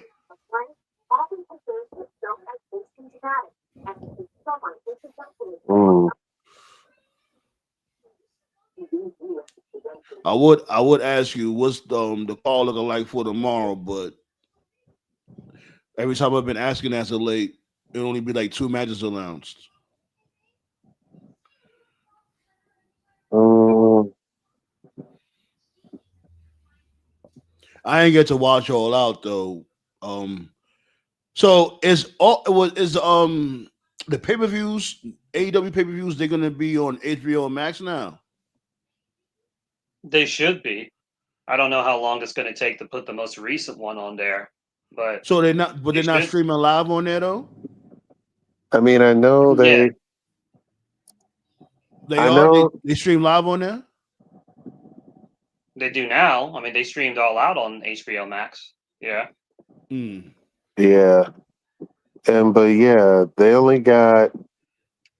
got apparently Tony Khan's gonna make an announcement tomorrow.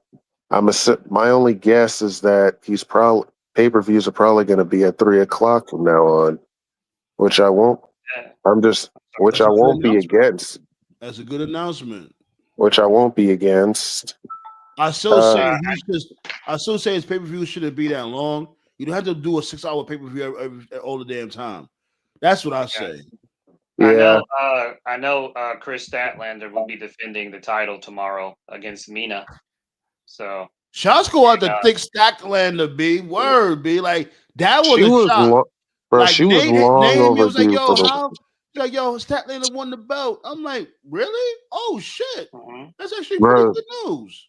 yeah, she was long overdue for a whip for that women's title. Yeah.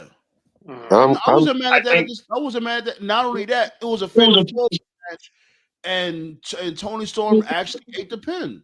That's what's up. it was a genuine. It was a genuine shock. You don't really see that in wrestling these days. It's hard because we always know what's coming.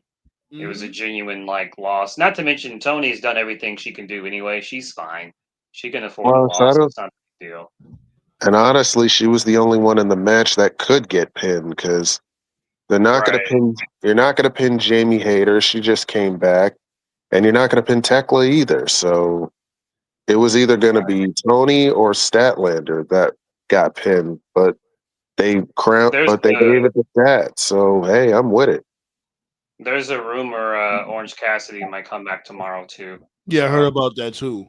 Yeah, I heard about that. He might be this mystery guy for this 6-man tag. It's Mark Briscoe, Homicide. It's Mark Briscoe, Hologram, and a mystery guy against the Don Callis family, Okada, Takeshita, and Hedgezero. So But yeah, round of applause for Chris Statlander. yeah, I'm glad she won. I'm happy for her. I'm glad she won. She deserved it. Like she been holding that division down for a while. So yeah, to be fair to TK, he hasn't done any of these special announcements, and actually, it's been a while now. I don't remember the last one. I think the last one was last year. So yeah, it's I kind of think toned down on it. Yeah, Oh yeah, Black Star said he about to get his Wi-Fi hooked up soon, so he's gonna be back on the table with us, chopping it up. oh nice. nice. Let us know how it goes, man. Oh yeah.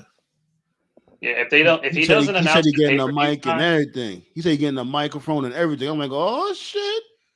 He about to Cool. sound crispy out here. nice. Yeah, if TK doesn't announce the pay per view change, then my only other prediction is women's tag titles. It seems like it's about that time, I guess. I mean, he's got enough women to do that. So even though I'm not really interested in it, but that's Me because neither. WW. But Same. I guess I get it because he's actually got enough women for it. So and he could rotate the titles from AEW to Ring of Honor. So Oh, also notice, speaking of tag teams, he's starting to rebuild the tag team division. Right. Yeah, you're right. Yeah. You're right. yep, That's the thing of too. If you look at especially yeah, so if you look at like what they did at All Out, like low key, yeah, he's rebuilding the divisions. Like this is what we got right now. Matter of fact, let me pull up the roster, like the whole roster, because I don't Yeah. want to leave out. Yeah, any we teams. can look at it together. Hold on, I'll pull it up too. Yeah. I mean, shoot. He's got Bandito and Brody King as champions who've been cooking. Yeah, Especially Brodito, bro. That dude's been on fire. I'm telling you, B. That's like I tell you, this dude Bandito, him alone, he's like my favorite wrestler right now. Ain't nobody fucking with Bandito right now. Bandito is my wrestler of the year right now for sure. Word. I'm about to pull up the roster right now. Let's see what AEW punk asses got going on over there. Oh, they are rebuilding the tag division for sure. Bandito and Brody King as champs. We know the Bucks are still fine. We got Jet Speed. You got FTR whenever you want. And they just reunited Jack Perry and Luchasaurus, so Whoa! Oh God, I gotta hear that bullshit again. yeah, but that's But it was when a hot Jack was, moment, though. I ain't gonna lie. That moment was hot. You know what I'm saying? With him on the surgical table. Hold on, let me move my dude Black Saw that coming. was when Jack was at his most over, so it works. Let me get rid of this comment real quick so we can see it a little better. Give me 1 second. Okay, here we go. All right, but they don't have the like a section for the tag teams. So I guess we'll just go to the men's roster.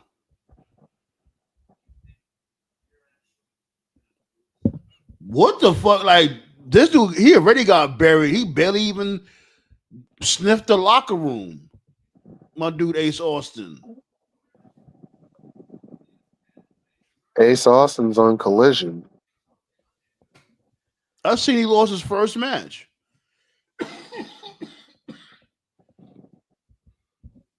Isn't he more of a tag team guy? Yeah, He was in a tag team with Chris Bay. Right. Remember Yeah. ABC was the shit. Yeah, really fun tag team. Really Damn. fun. God, I hope Chris Bay comes back, How's man. Bay Yeah, doing? it's sad. It is so sad with Chris Bay. Seriously. Same. He's walking again, so thank He's God. walking though, right? Yeah, he Yeah, he can walk. He's off crutches, so Yeah. that's a good thing. Yeah, he's definitely a soldier. He's definitely a soldier, man. Like, you know, and I like the fact that TNA really took time out. I got the roster in front of me. I'll go through some of these. All right, so you got all right, so you got Action Andrade and Leo Mhm. Crew. Okay, that's one team. You got Angelo Parker and Daddy. When I forgot their exact tag team name. What are they like 1.0, 2.0? I forgot their exact name. So that's two. They're doing a story to bring back the Acclaimed, which has really surprised me. So they're actually going to be teaming the Acclaimed together again, so you can add them. You got. I know nobody cares about the Dork Order, but that's a team. That's four. I thought they You got the what the fuck Gun they still Club. doing together? Unfortunately, it seems like They there's on always a Ring of member of the Honor. team hurt. But when they come back together, that's five. You got Big Bill. Right. Who? We listening to you. You talking about who's together?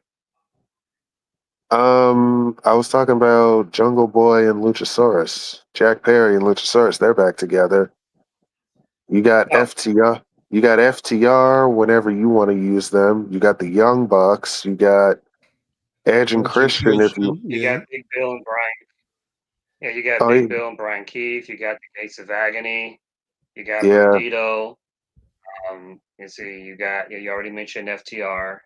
You got the Syndicate. You got the Syndicate. You got the Bucks. You have any. You got the Callis family. Yeah, you got this. Yeah, any integration of the Callis family or the Death Riders can be a tag team. You got Top Flight. Yeah.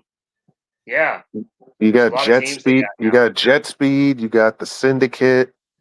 Yeah. Mm-hmm. Yeah, really, the only team they're missing is if Kenny comes back and brings Ibushi with him.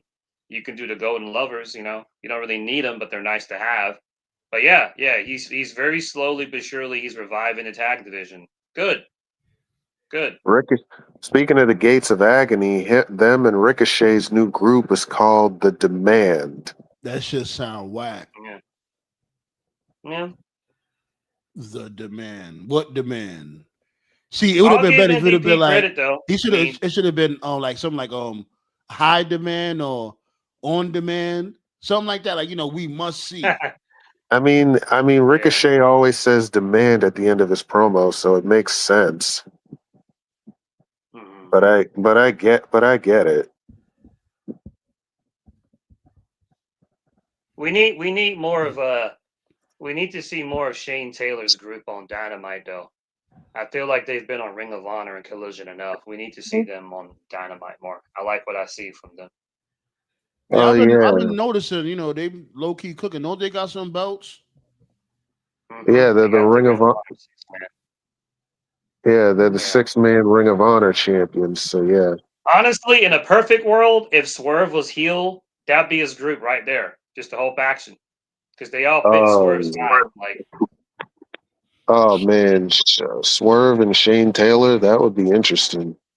Nah, Swerve.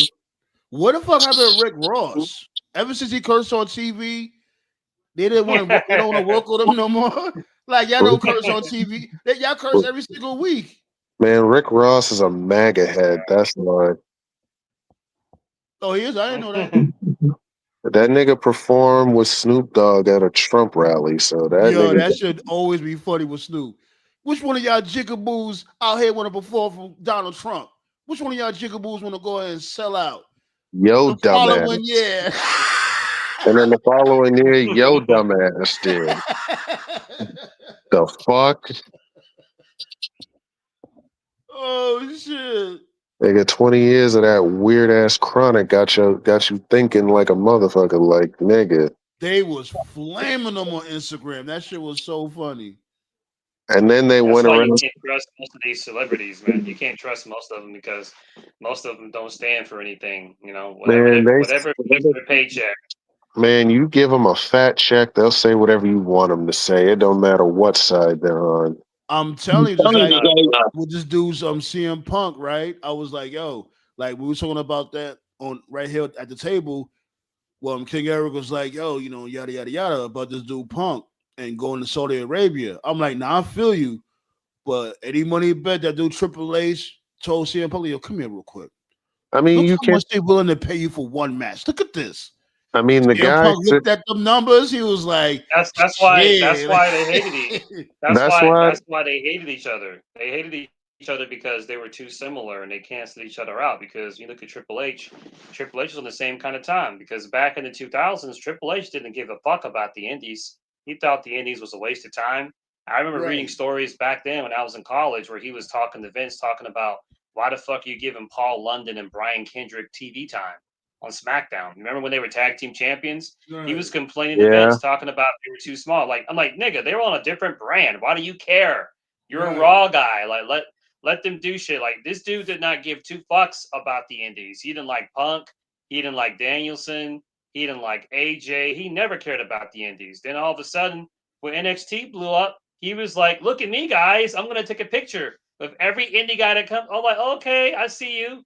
You're cool. Yeah. Like, that's what it was. It's like, it's so weird. It's like, yo, my dude, like, what do you think the new blood comes from?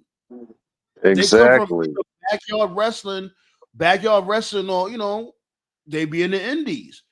Like, not everybody's coming from WWE. Just like from before. Not everybody came from, what's his dude name again? Jimmy Crockett and one of them motherfuckers. Right. I never understood why the indies get so much slack. I mean, I get it. I do get it. Because, some of them will be on that backyard wrestling, unsafe type wrestling, and, they look at them like, yo, y'all trying to kill each other, and for what? And this is like every match y'all have, y'all using weapons. Y'all trying to kill each other. That's not wrestling. Y'all just trying to mutilate each other. This is how you know if you ever want an example that Triple H never cared about London and Kendrick, the minute they went You notice the minute they lost the tag titles, they drafted them to Raw, and then they got buried in the first week. Oh my god! Their first night on Raw, they both got pedigreed by this guy. Like what? Like damn, that just tells me all I need to know right there. You really don't fuck with them. And then what's even stupider too, this is how you know he's fucking full of shit. He hated them because they were small. You're the same dude that brought in Waltman. You brought in Six, the kid. Like he was just as small. It's There's so no weird. difference. Right. I just don't get it. Like, if anything, X-Pac, he's a godfather of all that karate shit when it comes to bringing it to the mainstream. Like, other than Hakushi, who else is on that type of time? That was American. Like, Hakushi was Japanese, you know what I'm saying? So we would expect that from him. But, you know, X-Pac or 1-2-3 Kid, he was the only one on that type of time with the spin kicks and all that. Only one from the clique who was like, you know, who was legitimately a cool guy was Razor. Razor didn't care. Razor didn't care if you were big, small, whatever. He put you over. Like, that's my favorite. I think one of my favorite wrestling stories ever was that one Nitro where he put over Jericho. You know, Jericho got like that fluke pin on him. And like Bischoff was upset with him because he's like, you're part of the NWO. Why are you losing to cruiserweights? And, you know, Scott just told him, he was like, I'm fucking Scott Hall. Like, I'm over. Like, it's not going to hurt me. Like, he was right. That's probably how Solo be feeling. That's probably how Solo Sokoa be feeling. Oh, I could lose. Motherfucker, no, you can't. You're a bum. Oh, man. Jesus we already know how to Christ. fix Solo, man. We pitched it several times, man. The only way to fix Solo, you got to take him off TV and put him on TNA. Rehab him on TNA. Like, why the fuck not? Because they're not doing fuck all with him on the main roster. Why not? And all that tough guy shit, I just think, you know, I think this should go a different direction with the whole tough guy shit. Because, yeah, he could go in the ring. He's decent in the ring. But it's there that he's more of a character than a worker in the ring. I think it should go like we were talking about from before, Toph, like having him be like that, like a Eddie Winslow from Family Matters type shit. I don't know, like what you were saying before. Remember, like have him on some real goofball type shit. I mean, he's funny. He's got a personality when he's allowed to show it. So yeah, you know, that'll be something fresh. All that tough guy shit, it's not working. That could be how he saves his career because he doesn't have the aura of Roman Reigns. He doesn't have the badassery. He doesn't have the badassery of Fatu. You know, he doesn't have the in-ring psychology of a Tamatonga. You know, so he's not going in-ring wise. He's fine, but there are people in ring that just smoke him in every way. So he's got to find some other way to get over to kind of, you know, give him an actual character. All that, I'm evil and I'm a tough guy. It was cool from before. Now it's time for something new. Like, it looks crazy now, my dude. It just does. Because, like I said, I don't care. I'm going to keep saying it. You always lose. And not only that, you had the U.S. Championship. You lost it to Sami Zayn. We're going to go back after him again? Why? You lost it to Sami Zayn 3 weeks after winning it. Yeah. It's like you have nowhere else to go. It's time for a complete overhaul. I feel bad because they should have went with my idea. Like the minute Solo lost the Ulafala, they should have brought him back to his street champ gimmick. Like take him off TV, do like some vignettes of him like fighting out in the streets, and then just have him reappear as the street champ. I just think, and it's not even his fault because Hike Leo is part of this too. This is just a prime example of like, be careful what you wish for, because the downside of being in a company where so many of your family members are in that same company, if they're better than you in every way as a performer, it really hurts where you can go. You know, he was fine on NXT because it was just him. He didn't have to worry about competing with Jay, Roman, Fatu, or anybody else, you know? But the minute you go to the main roster, it's like, you're just I'm not saying you're a small fish in a big pond, but there's bigger fish out there. So Yeah. I still don't get why Fatu is in dark matches, though. That's just a weird choice. I don't get that. Yeah, like it was like what TKO said. If he did something crazy backstage or whatever, somebody would have been reporting on that right now. It would have been out there like weeks ago.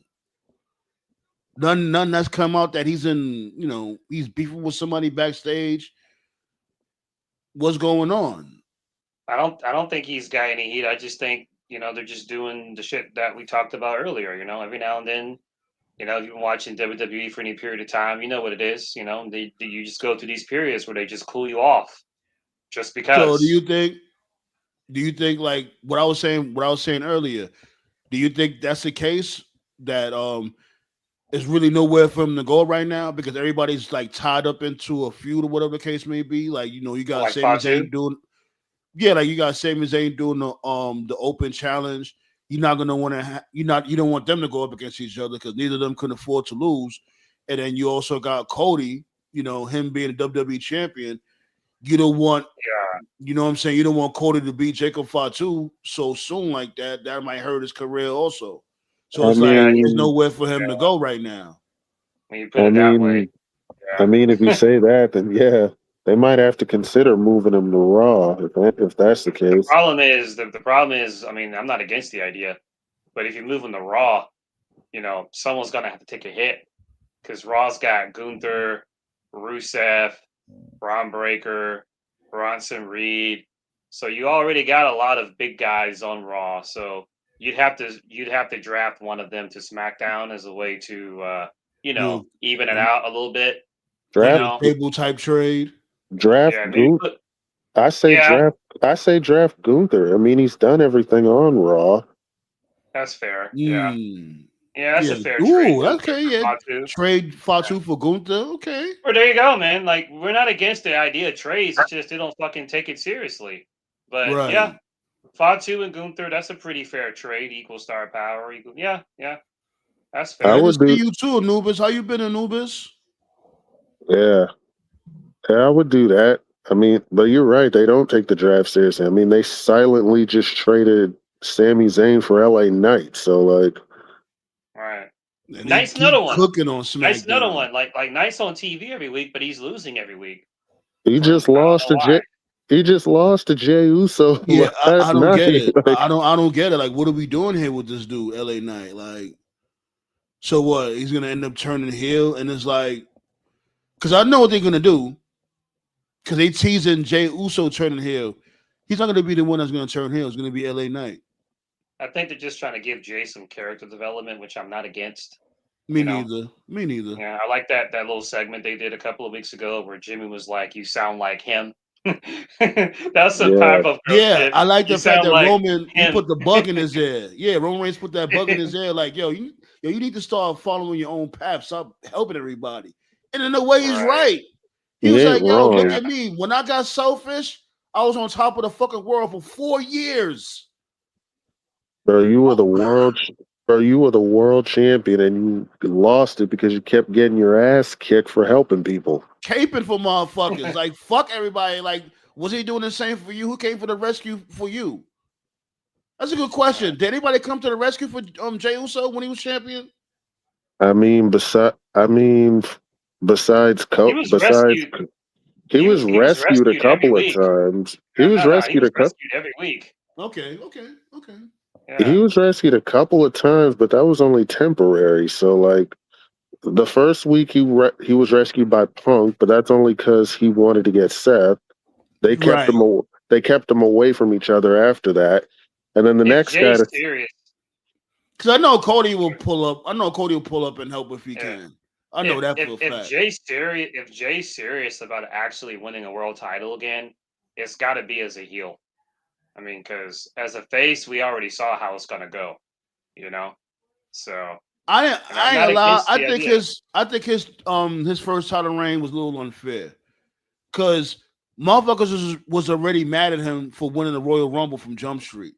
They wanted Jey Uso to fail from ever since January, and it's like that's not even right.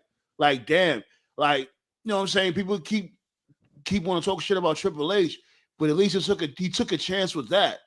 You know what I'm saying? That was something fresh. To me, the Jey Uso hate was so forced. I'm like, bro, it really was. I'm like, y'all are fucking fickle. Well, to me, the Jey Uso hate was bullshit anyway because it never translated on TV. People were hating on social media, they were hating on the internet, but every time he ever showed up on TV, I heard nothing but just loud reactions. Yeah, loud remember pops, I was there. people I was there eating. for a couple of shows. Shit was lit out here. He had shit lit. So as long as the shit doesn't translate to TV, then keep doing it. I never saw any Jey Uso hate on TV. No, because the ones in the audience, they know it's forced because there's really, I mean, okay, like if you think Jimmy Uso's better than Jay, that's your opinion. If you think he needs to work on his mic skills, fine. But but the reasons that people were hating on Jay were stupid. Like, yeah, they were saying like, oh, the Yeet Wave.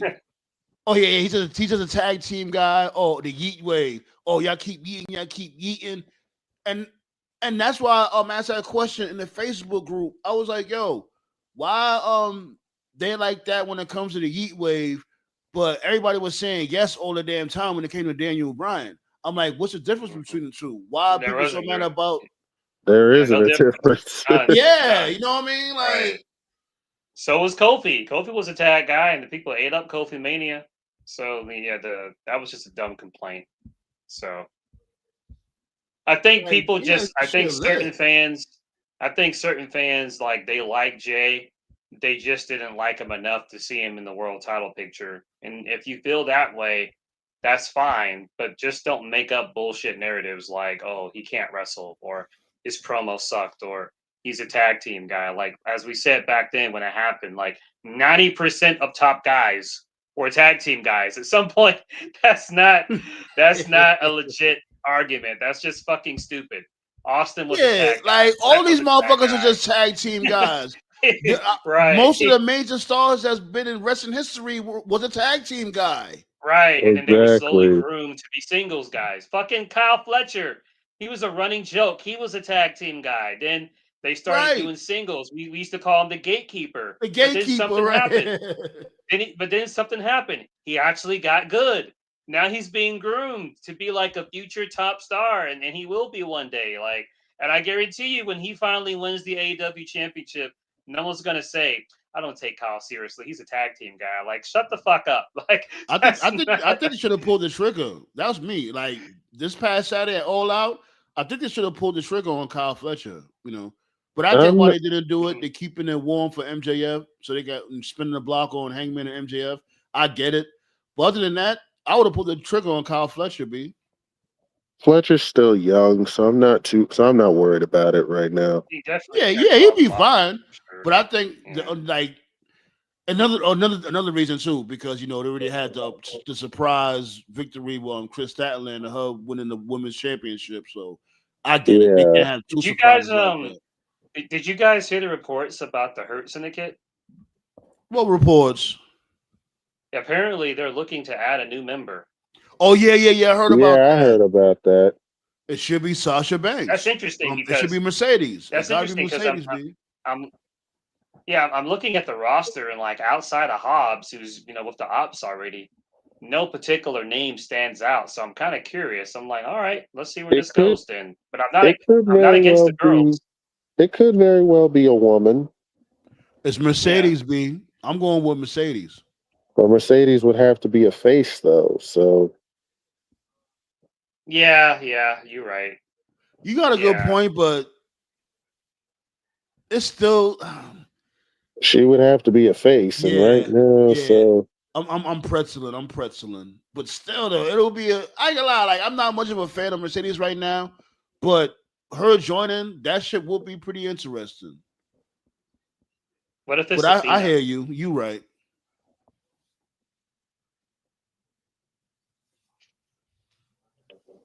Man, we hurt people. Man. Well, speaking of there's one good news. What's up? Another Hall of Fame induction, Mickey James. She's going in the TNA Hall of Fame. Yeah, I see that. Hell yeah. That's cool. Hell yeah. Definitely does. But I thought she was in the Hall of Fame from before. No, that was Gail Kim. Right. Man, Mickey James. I remember from before when she had beef with Trish Stratus. Yeah, They made her a star, B. Yeah, that feud really made Mickey. The match could have been better, but let's neither here nor there. Mickey, unfortunately, Mickey was part of the culture wars. I mean, she's a big star, but was never as big as she could have been because of the culture wars. So dumb. What's that? The culture wars? What's that? Because the culture changes, Brian. Well, the culture of what's considered attractive changes from generation to generation. Yeah, with the whole Mickey James bullshit. I'm like, yo, y'all are so corny.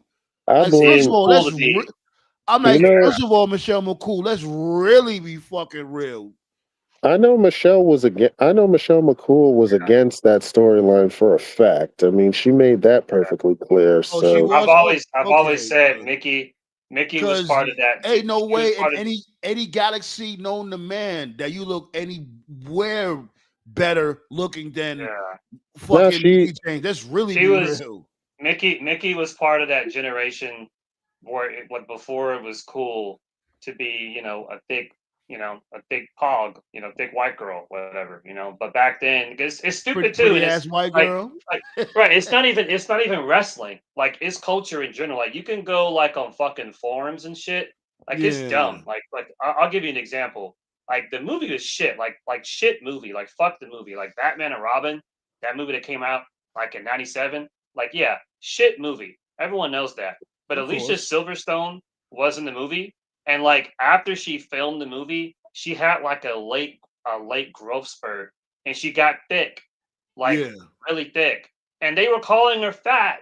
Like, just go on Google and look at like Google Alicia Silverstone, like 1998, 1999. She was thick, but they were calling her fat. As a matter of fact, you just reminded me. They were that same type of time with Jennifer Love Hewitt. Remember, she had recently pulled up, and he said, "Oh, you're fat." I'm like, "Are you? What is wrong with y'all? Y'all are weird." They're on that same time with a lot of people. That's just crazy. And it's like, no, she's not fat. She's thick. It's a difference. Yeah, but unfortunately, Mickey was just part of that culture. If Mickey was new now and she was coming up in wrestling now, I mean, she was already a main eventer, but like, she was never like the girl, She was just like a name in a division. But if Mickey was new now, she'd be like a top girl everywhere, because now being a thick white girl, it's the rage and it's trendy and it's cool now. But it's not Mickey's fault. It's just one of those things.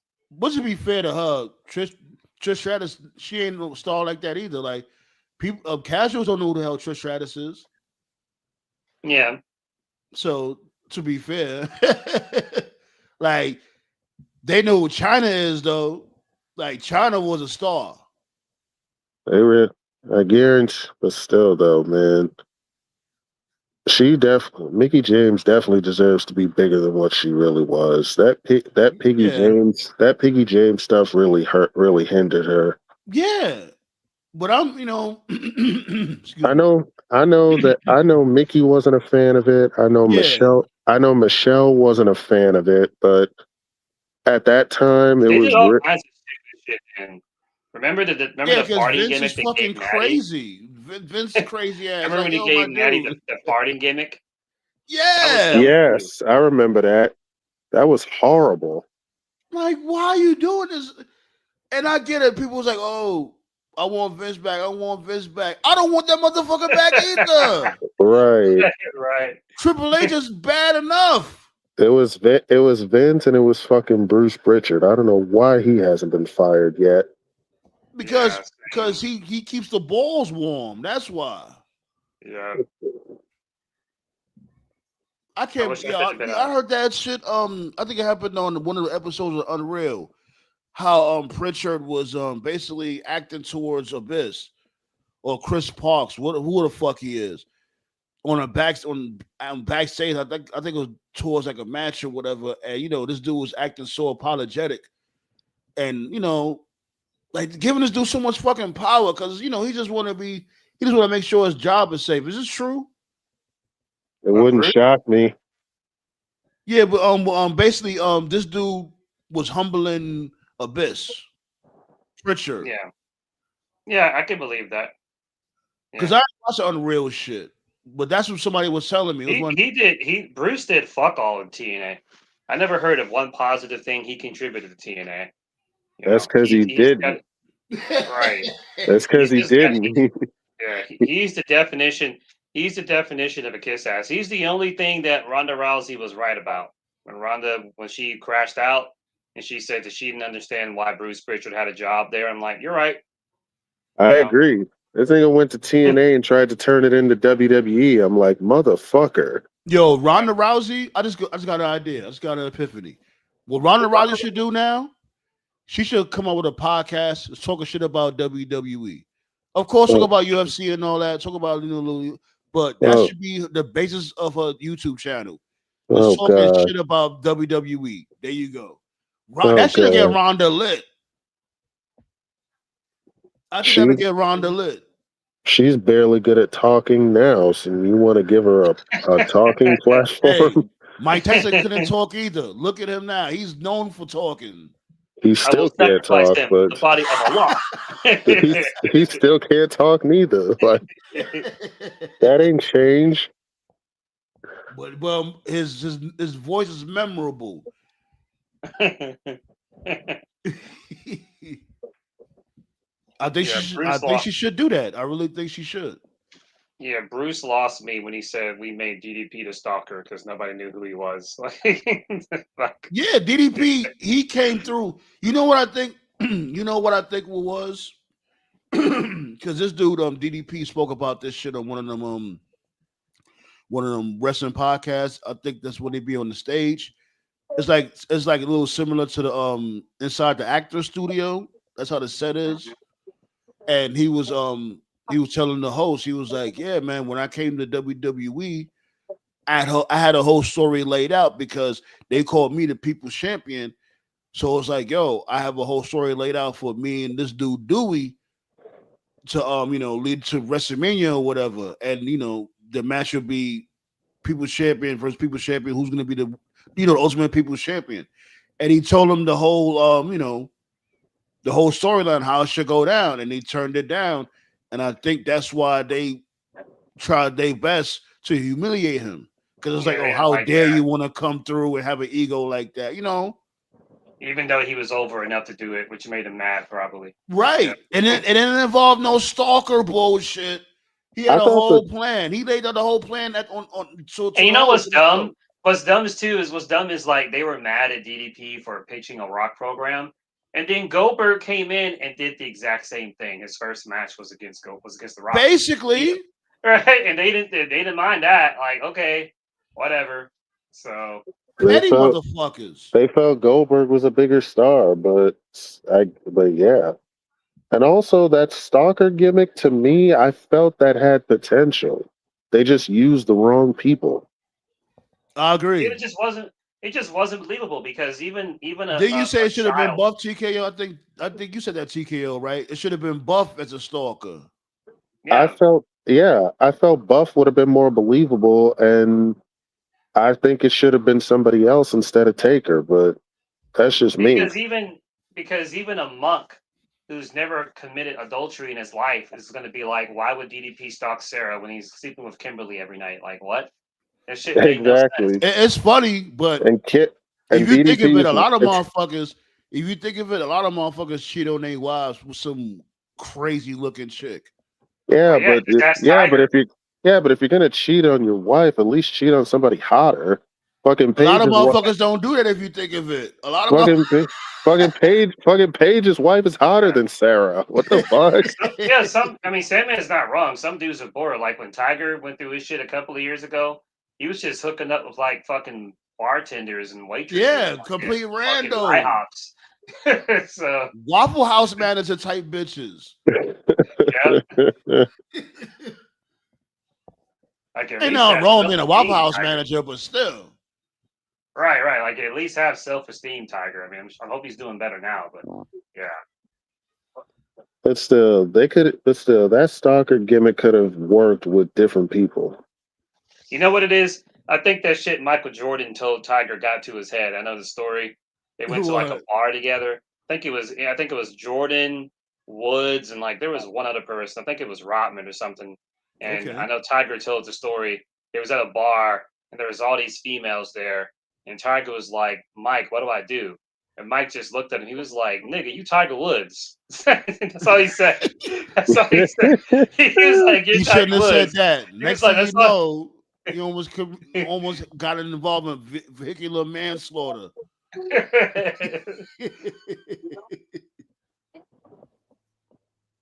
Shit. So yeah, fucking Death Riders got Danny Garcia. I ain't And gonna Pac got lie, like closed. I'm a little Pac got interested. closed. Pac, he's wearing a shirt. He got And a he's haircut. they brought back a lot of people at All Out. So I'm like,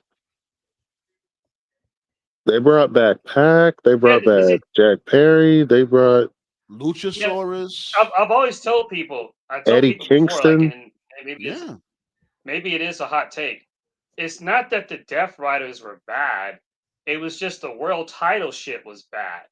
It didn't. But when No. you They take were the bad. title out, They were definitely bad. yeah, But remember, yeah. But these past, we remember what we said at on when we was watching the pay-per-view. I was like, yeah, yo, like the Death Rider shit is actually starting to catch on now. Like towards the end of this dude's title reign. yeah. Because remember from It's before, they actually didn't have decent. no logo. They didn't have no direction. They had no direction. They had no logo. They didn't come to the ring with that pickup truck type shit. You know what I mean? They didn't Yeah. they didn't have no layers to their character yet. They started getting the layers to their character towards the end of this dude's title reign. The world Yeah, that's because it's the getting better now. It's getting ma- better now because they're starting to add those layers, like you said, like whatever this relationship is between Wheeler Yuta and Chris Statlander, where she's like taking his advice, even though she acts like she's annoyed with him. So it's like, oh, is she joining him? Is she not joining him? The story with Garcia and Mox, where it's like no matter what he does, he can't beat Mox, and then like it's like fuck it, if I can't beat him, join him. He's acting more aggressive. Pac came back. He's got clothes. He cut his hair. Gabe Kidd is like this sort of like he's on some like Brian Pillman type shit where it seems like he can snap at any moment. I will always say it before. Like to me, my main issue with Death Riders is it shouldn't be focused around Mox. It should be focused around Claudio. Claudio is that guy. He just can't talk. Fine, have someone speak for him. Like when he just fucking threw the shit out of Darby, like that segment where he picked up Darby and just like threw him over the announce table. Like That that's shit was some crazy. savage shit. Like yeah, like he should just be the fucking Shao Kahn of the group. You know, to me, Claudio should be the leader, not Mox. Nothing against Mox personally. I just think they should be building it around Claudio, but that's neither here nor And that's there. the thing This too. shit Is with like it's, Darby, in a way they don't want him to go too crazy because they know Claudio could legitimately outshine Mox. right? He Yeah, just can't yeah, talk I that agree well. there.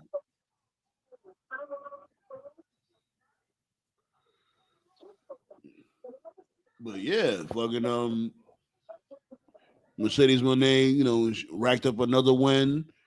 Had beat Shorty. What's Shorty name again? I forgot her damn name. Rio. Riho. Yeah, Rio. Yeah. So I is think Rio gonna go back she'll to? be Is she going back to she'll be breaking. Japan? Yeah, I think she's approaching Jade's record now. You know, they want her to break Yeah. Jade's record. So I suppose. My thing I'm questioning is that none of these other females don't want their belts back. Like, what's that? Like, what 9 promotions? None of y'all females don't want no rematch. She just took y'all belt and that's it, right? Everything is all fine and dandy. That's what we doing that's here. why I don't. Yeah, that's why I don't like belt collecting gimmicks because of stuff like that. Like when you think about it, yeah, it doesn't make sense. Like, yo, Shorty came to your fucking promotion, took your belt, and boogie. Y'all not gonna do the same type of shit? Y'all know y'all gonna pull up to AEW like, oh hell nah. Oh my fucking rematch. What do you think this shit is? All y'all bitches is pussy. Oh man. Ain't no motherfucking way. This shit is bogus. That shit bogus. Yo, you want to talk about dropping the ball? There you go right there. I don't like this Mercedes Moné character at all. This shit is whack. She hasn't done anything. Well, what a salvage shit, like I said from before, what would a salvage just run is her beating Tony Storm, and then after that have Athena beat Mercedes Moné for the AEW Women's Championship. That would have been the only way to salvage that shit. Where's Athena at? She went back to Ring of Honor? So well, technically she's still Back to their the ghetto champion. you go.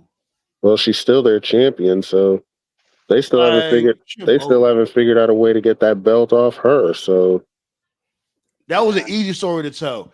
She cheated, beating her in the first round in the Owen. She held her tights. They could have spun the block on that easy. But TK, I guess he missed that shit. I don't know how, but whatever. I'm shocked Mercedes hasn't tried to take Athena's belt yet. So that could be an excuse right there. Might as well. Shit, she got every other bullshit ass belt. She already hit the 1,000 days, right? Yeah, Athena's already at Athena's hit 1,000. Yeah, so shit, fuck it. But yeah, that's Ring of Honor's problem in general. Like, I saw their last pay-per-view. Pay-per-view itself was good. They got good wrestling, but yeah, all the main titles on Ring of Honor, it's been the same people for a good minute now. Like Bandito's been the world champion for a good minute. What's the dude's name? Lee Moriarty. He's good. He's been the pure champion. Athena's been the women's champion. So it's like all the main titles has been the same people. So as someone who doesn't watch Ring of Honor on a regular basis, I'm just kind of like, okay, what are they building to? Like, is there someone they're building up for Bandito to lose to? Is there someone they're building up for Athena to lose to? Is there someone they're building up for Lee Moriarty to lose to? Because the sooner they lose, the sooner they can be integrated on regular AEW television, which will make the product better. But I don't know who the fuck's being built up, So it's like it's time for these people to start losing. Like it's cool, Athena, like 1,000 days, longest running Ring of Honor champion ever in Ring of Honor history, man or woman. Great. Awesome. You've had it for 1,000 days. Please drop the title so we can get you on AEW Dynamite regularly. There's nothing else to do there, But either way, though, I got Bandito as my wrestler of the year. Bandito's great. So. Oh, check it. I'll have this. Yeah, I folks with Bandito heavy. That's my guy. How about this? What's her name? Megan Bain doing? Have her beat Athena. She's believable. It would definitely be believable. Plus, Megan Bain has really been undefeated for a while. Yeah, she lost that one match. Yeah, she lost the one match to Tony, and that was it. So they're still protecting there you go. Is she on Ring of Honor? She's on Ring of Honor also? She hasn't been on Ring of Honor yet, so. Oh, okay. But yeah, fuck it. She don't be on Dynamite like that. Might as well put her over there. Mm-hmm. Fuck it. Go there with I'm okay with who else is believable? When it's time for Mercedes to lose the TBS title, I'm okay with her losing it to Willow. Because if you remember, Willow didn't really have a run. Like as soon as she won it, she dropped it back to Mercedes. Like because she won it like right around the time Mercedes signed. So she didn't really have a run. So I'm okay with her dropping it back to Willow and actually giving Willow an actual run. She's another one. What are we doing with Willow? Whatever this Chris Statlander story is, maybe that's what they're building it to. Maybe Willow's the one that's going to be Chris Statlander. If that's the case, then a heel Willow. A Willow versus Statlander for the women's title. That's definitely an end game. Yeah, and if that's the case, then forget what I just said. Statlander, is she a heel? She's not a heel, right? She's right now. She's kind of a tweener, but fans are still cheering for her. Because I'm Yeah, but thinking they're like, yo, doing what this. if Willow? What if they pull the trigger on Willow? Have her turn heel, something Yeah, they're fresh. doing. Yeah, they're doing this weird story where, like TKO said, she's a tweener. Wheeler Yuta is like talking to her like on the Yeah, side.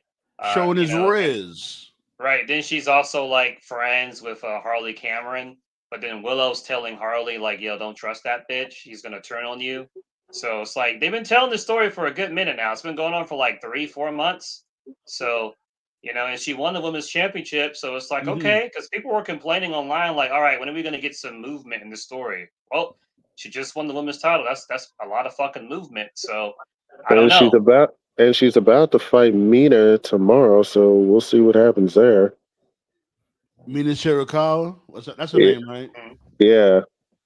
I'll never forget that time when one of the seat fillers had came towards my row, and he was asking me about. He's like, "Yo, who's that Japanese chick that's in the ring? Damn, she bad as fuck." I'm like, "Yeah, her name is Mina Shirakawa." I'm like, "My dude, like, I get it, but nigga, shit, nigga, you a seat filler? Man, get your goofy ass up out of Oh man. here. Don't even try to holler."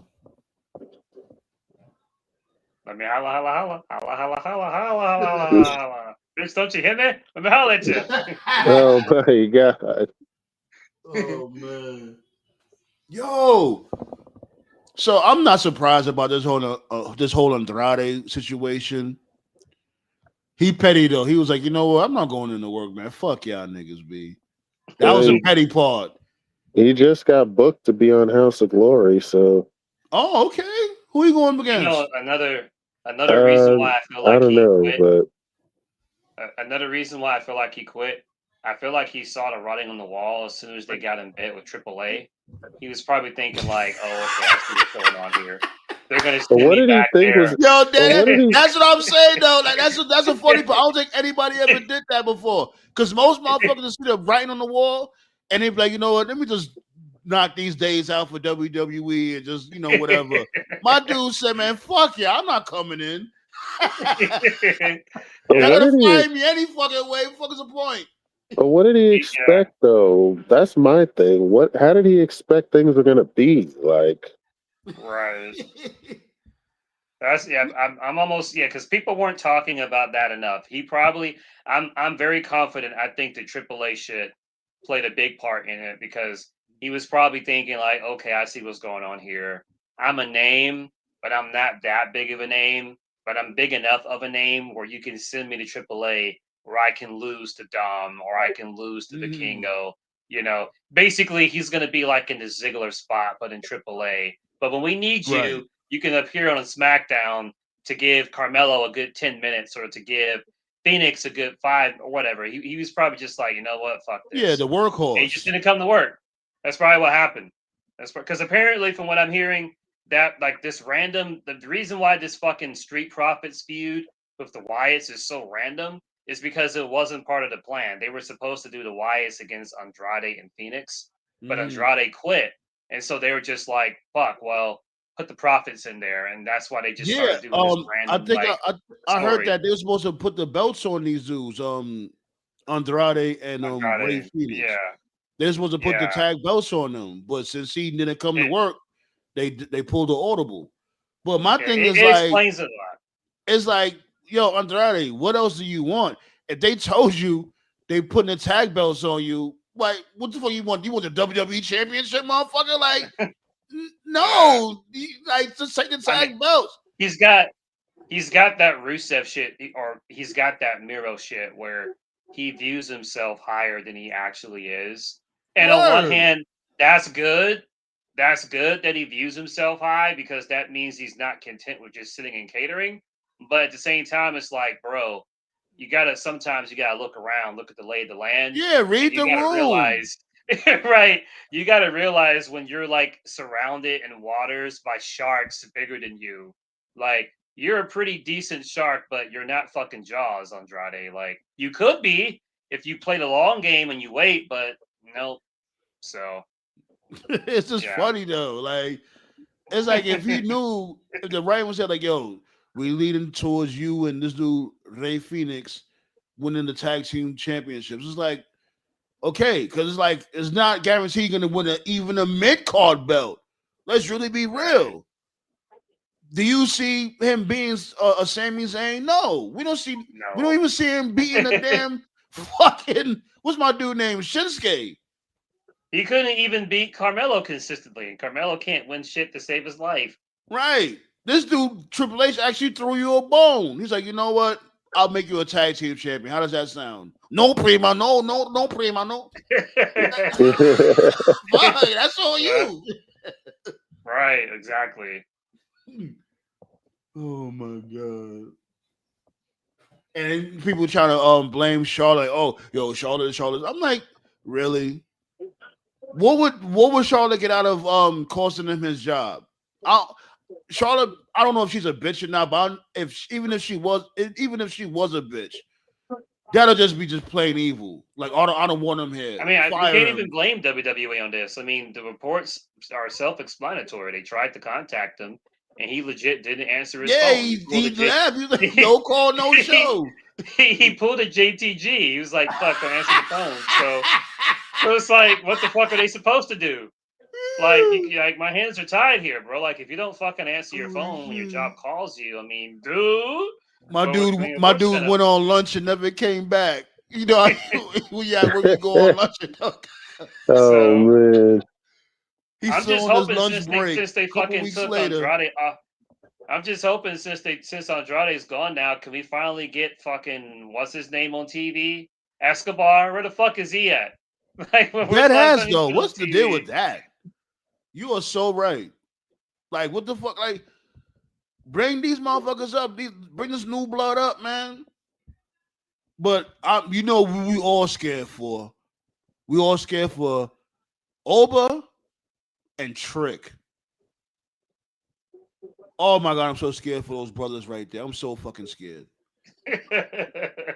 I don't trust this dude Triple H even looking in their direction, let alone book for them. Why do you think Shawn Michaels doesn't oh want? My goodness. Why do you think Shawn hasn't booked him to lose yet? He knows what's up. He's trying to take he's trying to keep them motherfuckers close. He's trying his best. Like, I know how this dude gives it up. He is going to, I'm telling you. Oh man. He's running out of time though, because Bound for Glory soon, and you know Trick's got to drop that. So Trick has been doing his damn thing, man. Trick has been doing. I hate to say it. Let's talk about it. Trick's gonna be sacrificed first. Mm-hmm. He's gonna be Mike sacrificed Santana's gonna first. take that belt, and it's a wrap. My God, B, I'm telling you, B. I see Triple H doing this though. I see Triple H doing this. He's gonna pair him with Carmelo. I definitely see him doing something like that, if anything. And then he's gonna try to figure it out from there. Well, that'd be good for Carmelo. I mean, because he's not doing shit as a singles right now. Maybe have him come through and beat up the Miz. Keep tricking NXT. Yo, we all wish Blaze. Like, remember I said Ciampa, he pitched that idea from before. I think it was Ciampa. He's either Ciampa or Gargano was one of them. Saying like, yo, why we just can't stay in NXT? Like, why we can't be NXT lifers? That's not a bad idea. Yeah, it's not. Like, build a legacy there. If that's a legitimate third brand, build a legacy there. Yeah, I'm not against the idea. Yeah, because I think NXT graduated from being a feeder system. Like, yeah, they're a feeder for the main roster, but that's it. Right. Because from before, it wasn't really like that. You know what I'm saying? But now it's like, now they getting fed from TNA. Yeah. It's a feeder of a feeder. Right. But yeah, we all want Trick to stay in NXT. We all want Oba to be in NXT. But Oba's the main one too, because No, both of them. I ain't gonna lie, because both of them they got it all. They could both talk good in the ring. Oba got that entrance. Oba. You know what I'm saying? But he got a little bounce to it. You know what I'm saying?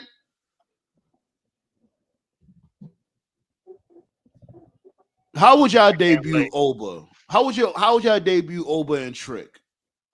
Individually, together? How would y'all book them showing up in the main roster? I would debut Oba in a Rumble. That would probably display what he can do. I would debut him in a Rumble, and then after debuting him in a Rumble, I would kind of do. I mean, I know no one really gives a fuck about the brand shit anymore, but I would debut him in the Rumble, and I would do a story of Nick Aldis and Adam Pearce basically trying to woo him, to get him to sign with their brand, where they go back and forth, show highlights each week on Raw and SmackDown of the best of Oba and NXT, and build it up for a couple of months, and then finally do like this big contract shit where he makes a decision on like which brand he wants to sign for. And for the sake of argument, let's just say he chooses SmackDown, right? Yeah. Say he chooses SmackDown, and then like after he chooses SmackDown, his first feud should be against a title holder, either the world champion or like the mid card champion. Like basically, like hot shot him, like just strap the rocket to him with the kick. Right. Like let's just say in this example, let's say he picks SmackDown, and let's say the U.S. champion is Aleister Black or someone like that. So like right off the bat, you have him take out Aleister, a big threat, and he's U.S. champion, and just let him cook. Because when you think about it, I'm thinking about like what can he do to like really establish himself. They're not really doing shit with the U.S. title. It's just been hot potato for like the past 2 years. There really hasn't been. They're trying to do something now, like what people were saying on Sami Zayn, and I'm like, nah, Sami Zayn, he's trying to rechristen it. He's trying to wash it up real quick.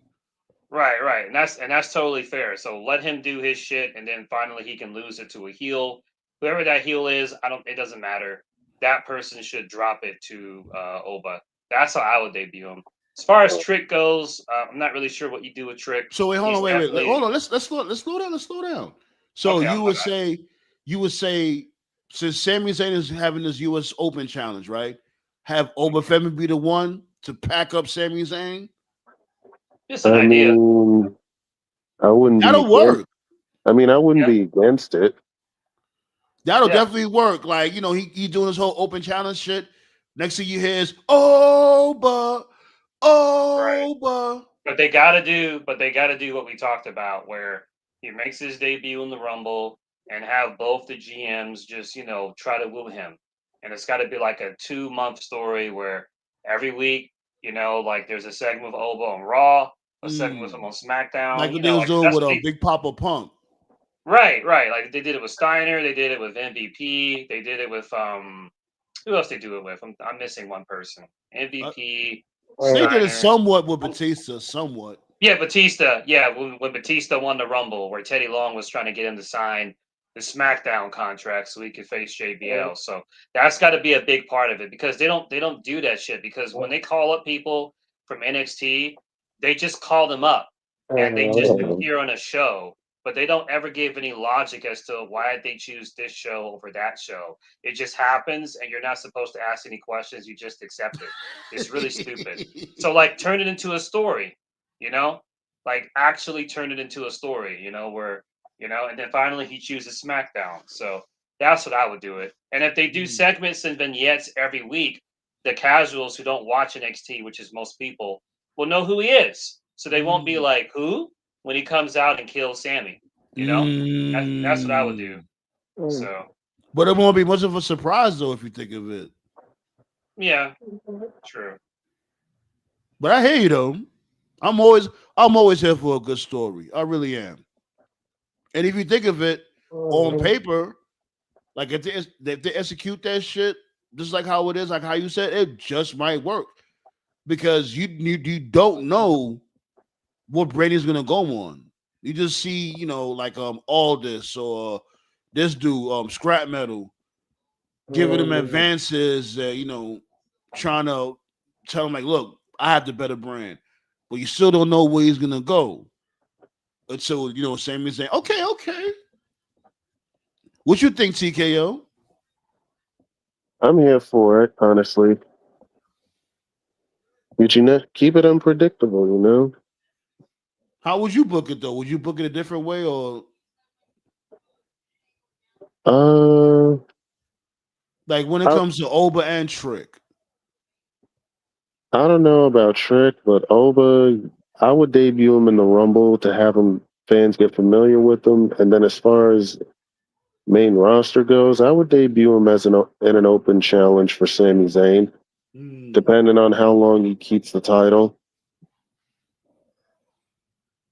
Yeah. Because remember, that's how they debuted Kevin Owens, so it would work. Yeah, he did beat Cena. That's true. Yeah, they were both. It was champion at the time. I believe Owens was the NXT champion still.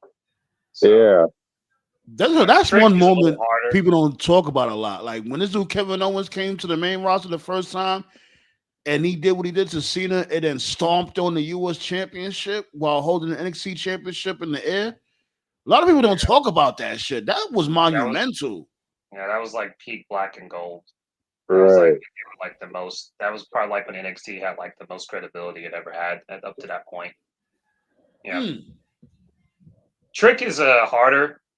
Whoa. He's harder, and the reason he's harder is because WWE historically they don't seem to understand fan chants.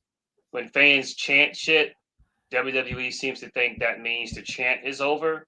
They don't realize the wrestler got to chant over. Like what? Yeah. So I'm kind of so that kind of worries me about Trick, but I definitely see Trick realigning himself with Carmelo because and he's getting better on the mic though. With like Trick, he could talk better than Oba. Oba's not bad though. Oba he asserts dominance when he talks, and especially when it comes to the accent. But this dude Trick, like he got this getting over. Let's talk about it. I like when he say that shit. Yeah. I feel like if they put him with Carmelo, it'll be like hitting two birds with one stone. One, it'll give Carmelo something to do. It'll get the critics off Triple H's back because he wants to get the people off his back. But he can never help himself though. That's what I'm saying. I don't trust this motherfucker. Yeah, I don't trust him either. But he's gonna find a way. Remember, TKO. Remember, I told you because remember this is when this dude was popping. This is when Jacob Fatu was popping. I'm like, he's gonna find a way to bum this dude out. Watch. He was like, I don't know how. Look. Oh God. I feel like he's gonna realign. He's gonna realign Trick with Carmelo. It'll give Carmelo something to do. They're gonna be a tag team. They're probably going to win the tag team titles. Triple H is going to take a picture of them because he is all up in the videos and shit. He's going to rub it in. Like, see, I like black talent. I can just see it. I can just see it. I can see it. It's going to happen. He is fucking pathetic. Unless they give the tag titles to him and the Miz. That's what they was teasing from before. I don't know what happened with that. It's still they still a thing, so let's read these comments real quick. About to get up out of here. What Blaze talking about? Put Oba in the Rumble, let him win, do the unpredictability. World champion for 5 to 7 months, lost in the Money in the Bank cash in during a match, turning it into a triple threat. That way he stays strong. So he got a 7-month plan. But him winning the Rumble. Let's really be real, Blaze. Come on now. WWE is not trying to hear something like that. Then again, it's not impossible. I mean, they did it with Del Rio. But and him, we said put him. Yeah, he said no. He didn't say actually in the when he first come to the main roster. Okay. Because I figured he meant. When he comes to the main roster, have him win the Rumble. That's what I thought. That's what I thought I read. Okay. So yeah, it's possible. Yeah. Who would you have him beat for the It's okay, the world championship. So that's what, Raw. Who would you have him beat for the world championship? That's what I'm saying. Like him Well, against he's Seth got to lose Rollins. the. He's Seth got to Rollins, lose the like NXT title first. Who's he losing the NXT title to? He's got to lose that first. I was saying that only way he could lose that is this dude Ricky Saints turn heel on him and catch him with a dirty pin. That's the only way. That's the only thing that makes sense. You could do a triple threat, get the title off of him without him being pinned. Kind of lazy. That's what I thought they was doing. I thought they was gonna have Ricky Saints, this dude Trick, and Oba. That's what I thought they was gonna do. But TKO said now it's gonna be a singles match. Okay. Yeah, Ricky's beaten big guys before.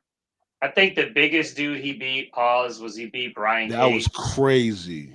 But he did have help. I remember Hook and I believe Hobbs when Team Taz was still a thing. I think Hook and Hobbs helped them. That was actually a pretty good match from what I remember. So, yeah, like I said, Ricky can be a champion, but he's going to have to do the Michaels Diesel thing. He's going to need a heater. Yeah. Oh, so all right. So so have him. So like because I was saying that have him catch him with a dirty pin. So you think he should just, if he's gonna turn heel, have him like bring through a bodyguard for him to turn heel? Yeah, I couldn't tell you who to pick because I'm not familiar with NXT's roster, but I'm sure they got someone that can fit that, Because as a matter of fact, if I remember correctly, it's interesting now because Sean's the one running things. When Adam Cole, I know you remember this, when Adam Cole debuted with Kyle O'Reilly and Bobby Fish, they beat down Drew McIntyre.